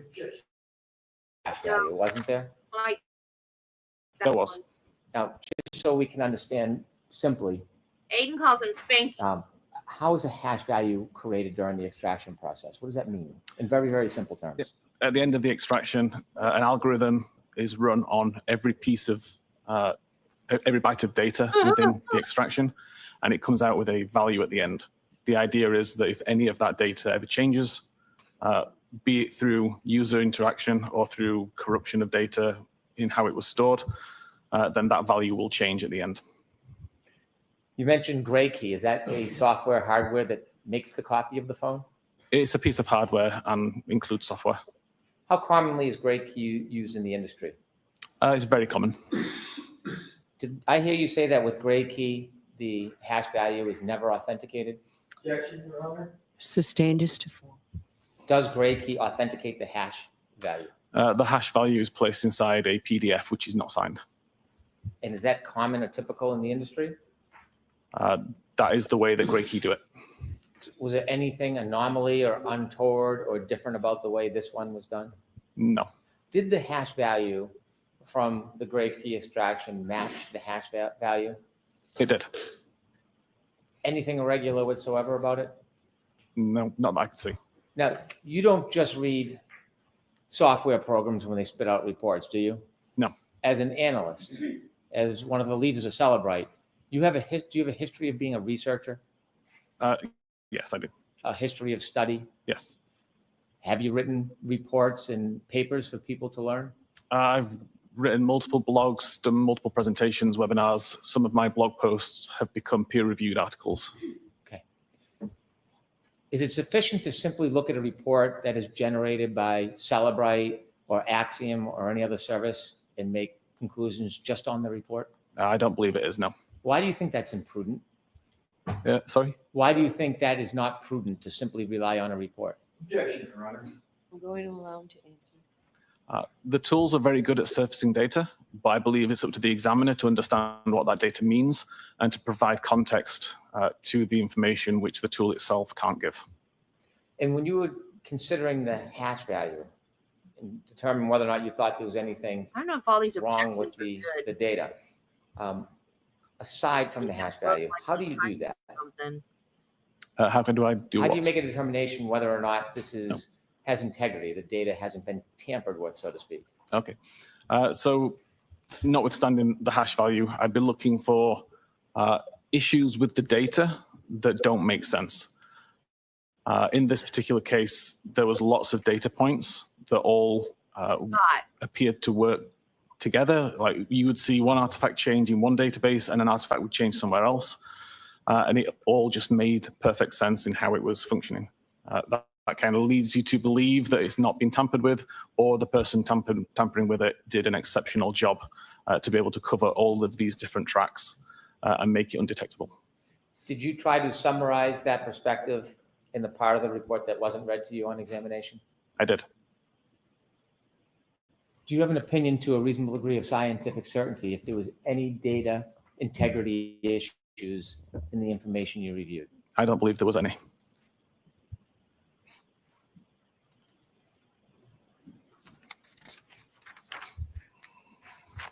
It was characterized on examination. There was a dispute about the time origin of the search, how long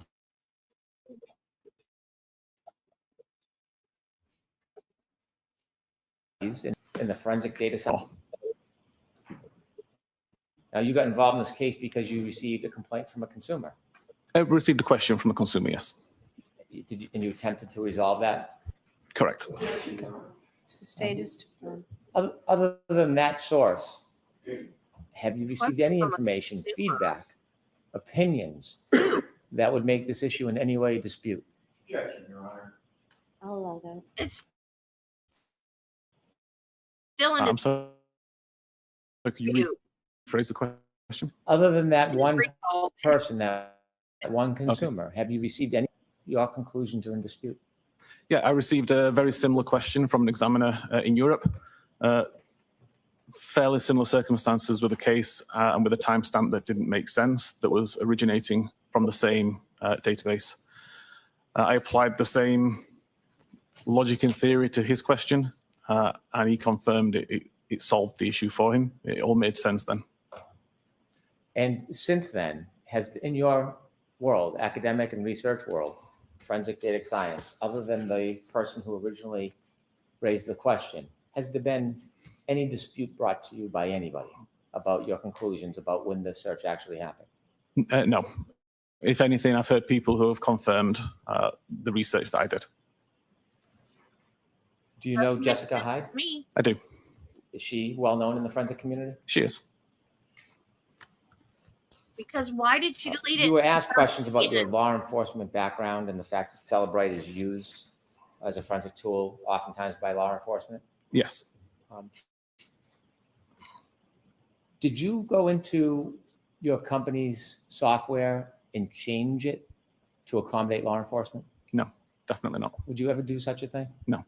Why wouldn't you do something like that? Aside from being unethical to change the data in that way, this is an artifact that is easily validated by any examiner.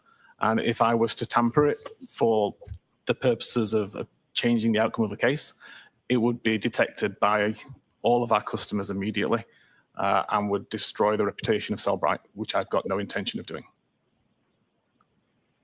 How would it be?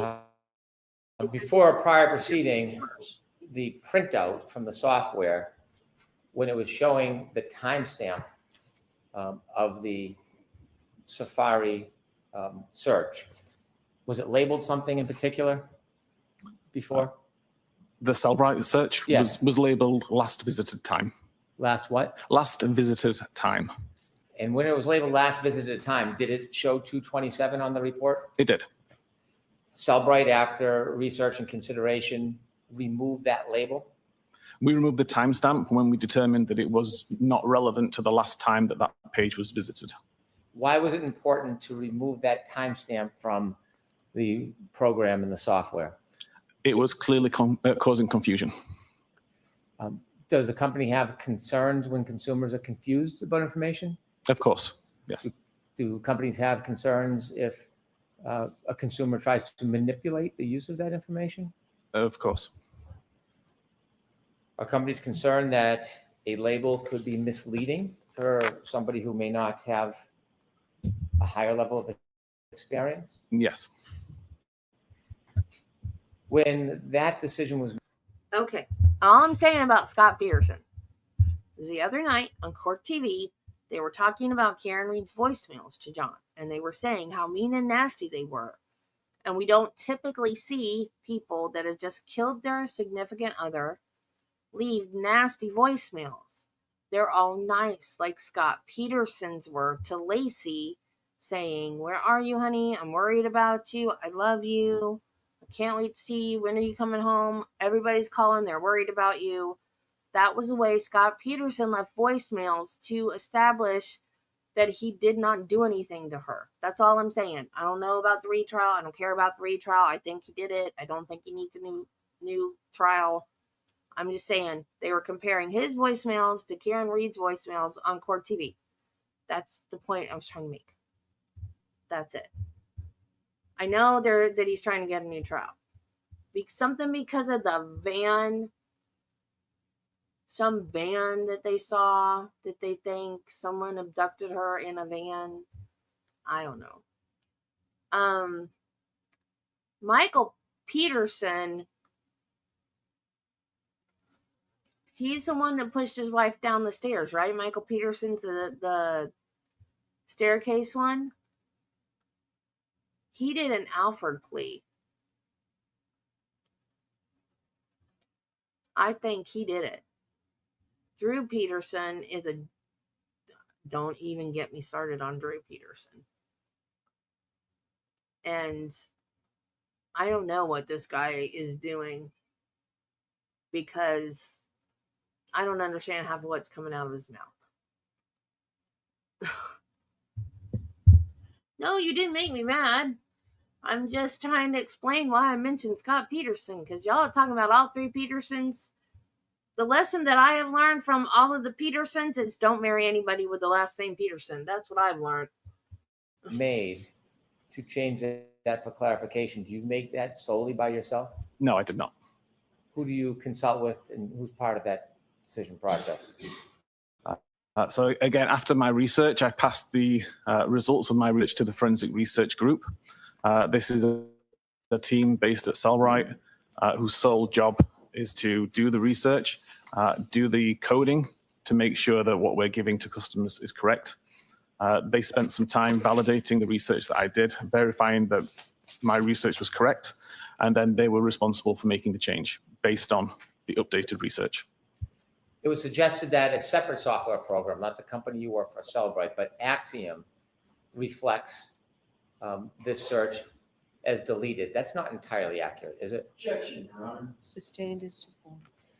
Running an Axiom program, would it reflect this search as deleted? Yes, and it is a deleted search. Does it have a label on it? It does. Is that carved? Yes, it would be. Now, are you familiar with the Axiom Artifact Reference Guide when it talks about the dangers of relying on the timestamp? I'm not familiar with it referencing dangers, but I'm aware of the document. Are you aware of the reference guide when it talks about Safari suspended state tabs? Yes. And offers that since these are local tab states, results from this artifact may contain an earlier date and time compared to the results in the Safari history artifact if iCloud Safari synchronization? Objection, Your Honor. Sustained. Are you aware of the reference guide? I am. Are you aware that it cautions that a timestamp can be misinterpreted? Objection, Your Honor. Sustained.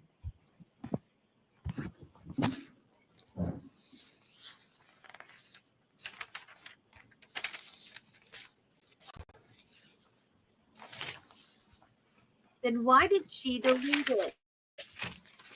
If it's so innocent, Sir, when you why did she delete it? came to your opinion that the search Research. for how long did I in the code at 6:23 and 6:24 in the morning of January 29, 2022 was the time that they were actually inputted, not 2:27.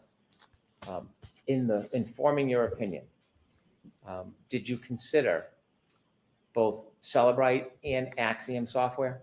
I did. Did you consider other tools as well? Yes, my own. And tell us a little bit about your own tool. Again, this is a tool I've been writing for approximately 5 or 6 years now. Partially for fun, partially for research purposes. And it's a tool I make available to other examiners globally. And sir, when you were trying to examine these searches that in your opinion were 6:23 and 6:24 a.m., did you ever try to test it yourself and actually take a phone so you could either prove or disprove to yourself that that earlier timestamp didn't mean it was the time that it was searched? Oh, definitely. That's the kind of thing that I do all the time when verifying artifacts. And in your opinion, is that helpful in understanding how a timestamp earlier could relate to a later search? Exactly, very helpful. Would you be willing to do a live demonstration for us on the screen and show us how that works? Yes. Okay. How long would that take? Probably about 5 minutes. Okay. Could you show us? Of course. Okay. Oh, I figured that. That's not going to fly.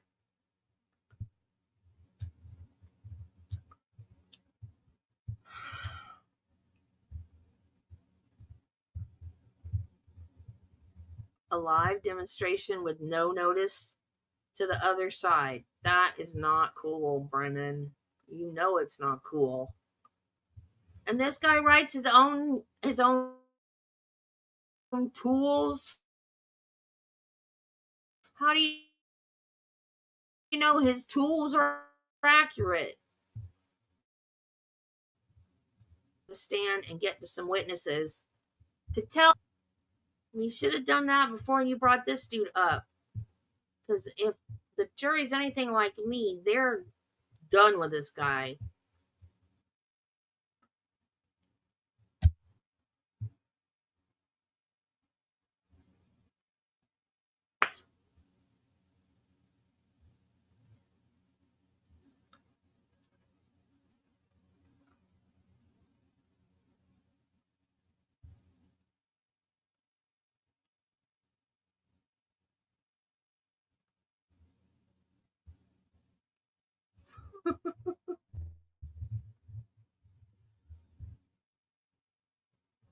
You don't remember Dr. Lee? He was in the Phil Spector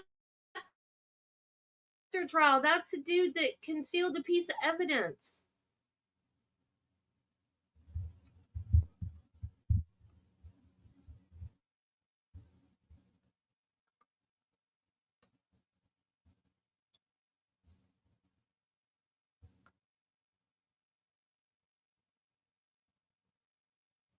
Ooh, ice cream. I think I have ice cream.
Seems like a good place to take our lunch and recess, 45 minutes.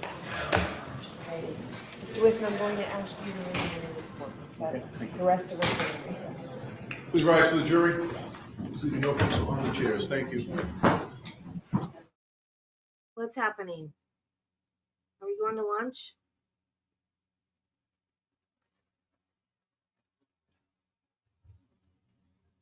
I'm having ice cream for lunch. What is happening? This is lunch? I got up to go get the ice cream.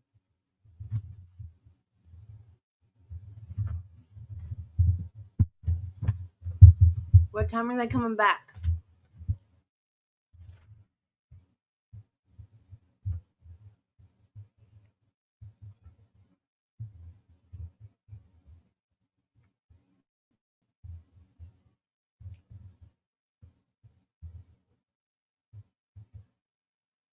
When are they coming back?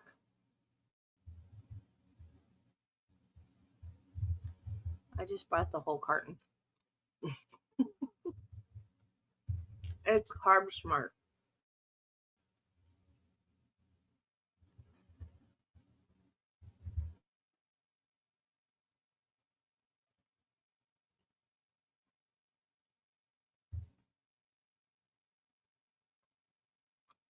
Why is she there? She just there to support the family.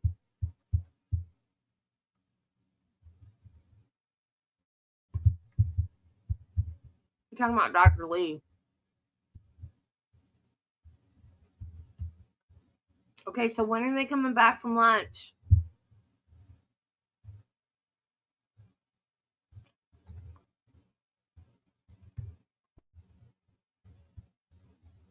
Unless you guys just want to sit here and watch me eat ice cream.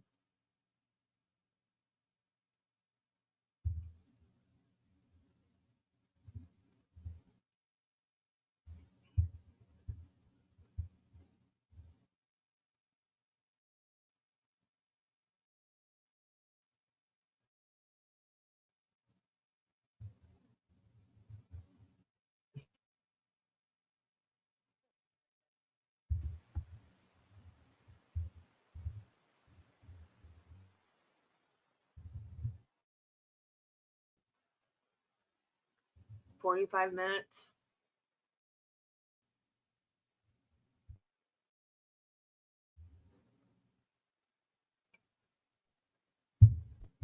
So, what is that?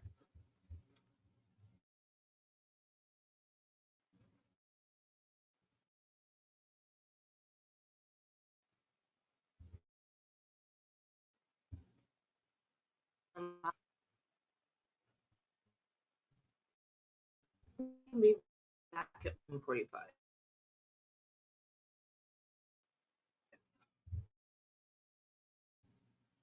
150.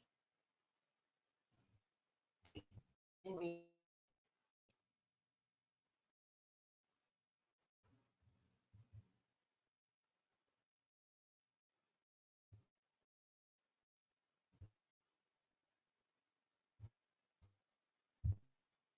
can do this while I'm.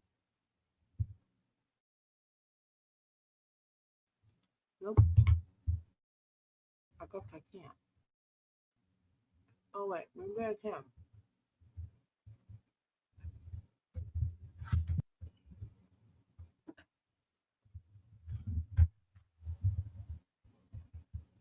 Can I set up a new StreamYard while I'm on StreamYard?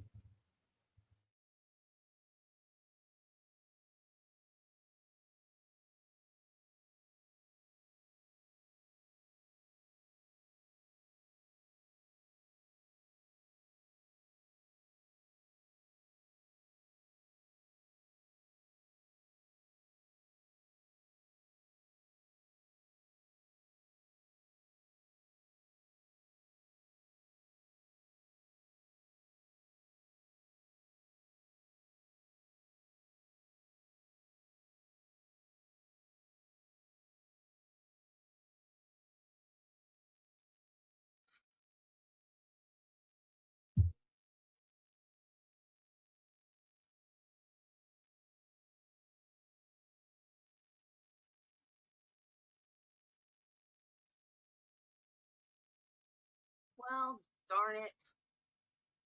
I was gonna set up the next one in a portal, but StreamYard crashed. So I guess I'm not gonna do that. I mean, I'm gonna do it, but I can't set up a portal. I'm just gonna end this live and make the next live. So I'm gonna set it for 150, but have your notifications on because if they come back before then, we'll start when whatever. I don't know. I'm just so over this expert. I want real people. You know what I mean, guys. Yeah, I think Aaron cares about petting the kids too. But wouldn't you hate that? Knowing that your husband is a jerk and cheating on you or flirting with other people or whatever at the trial of his dead brother, and you have to sit there and be make nice for the family, you know? That would be horrible. Okay, guys, I'm gonna go set up the next stream and we'll be back around, like I said, 150 is what I'm gonna set it for.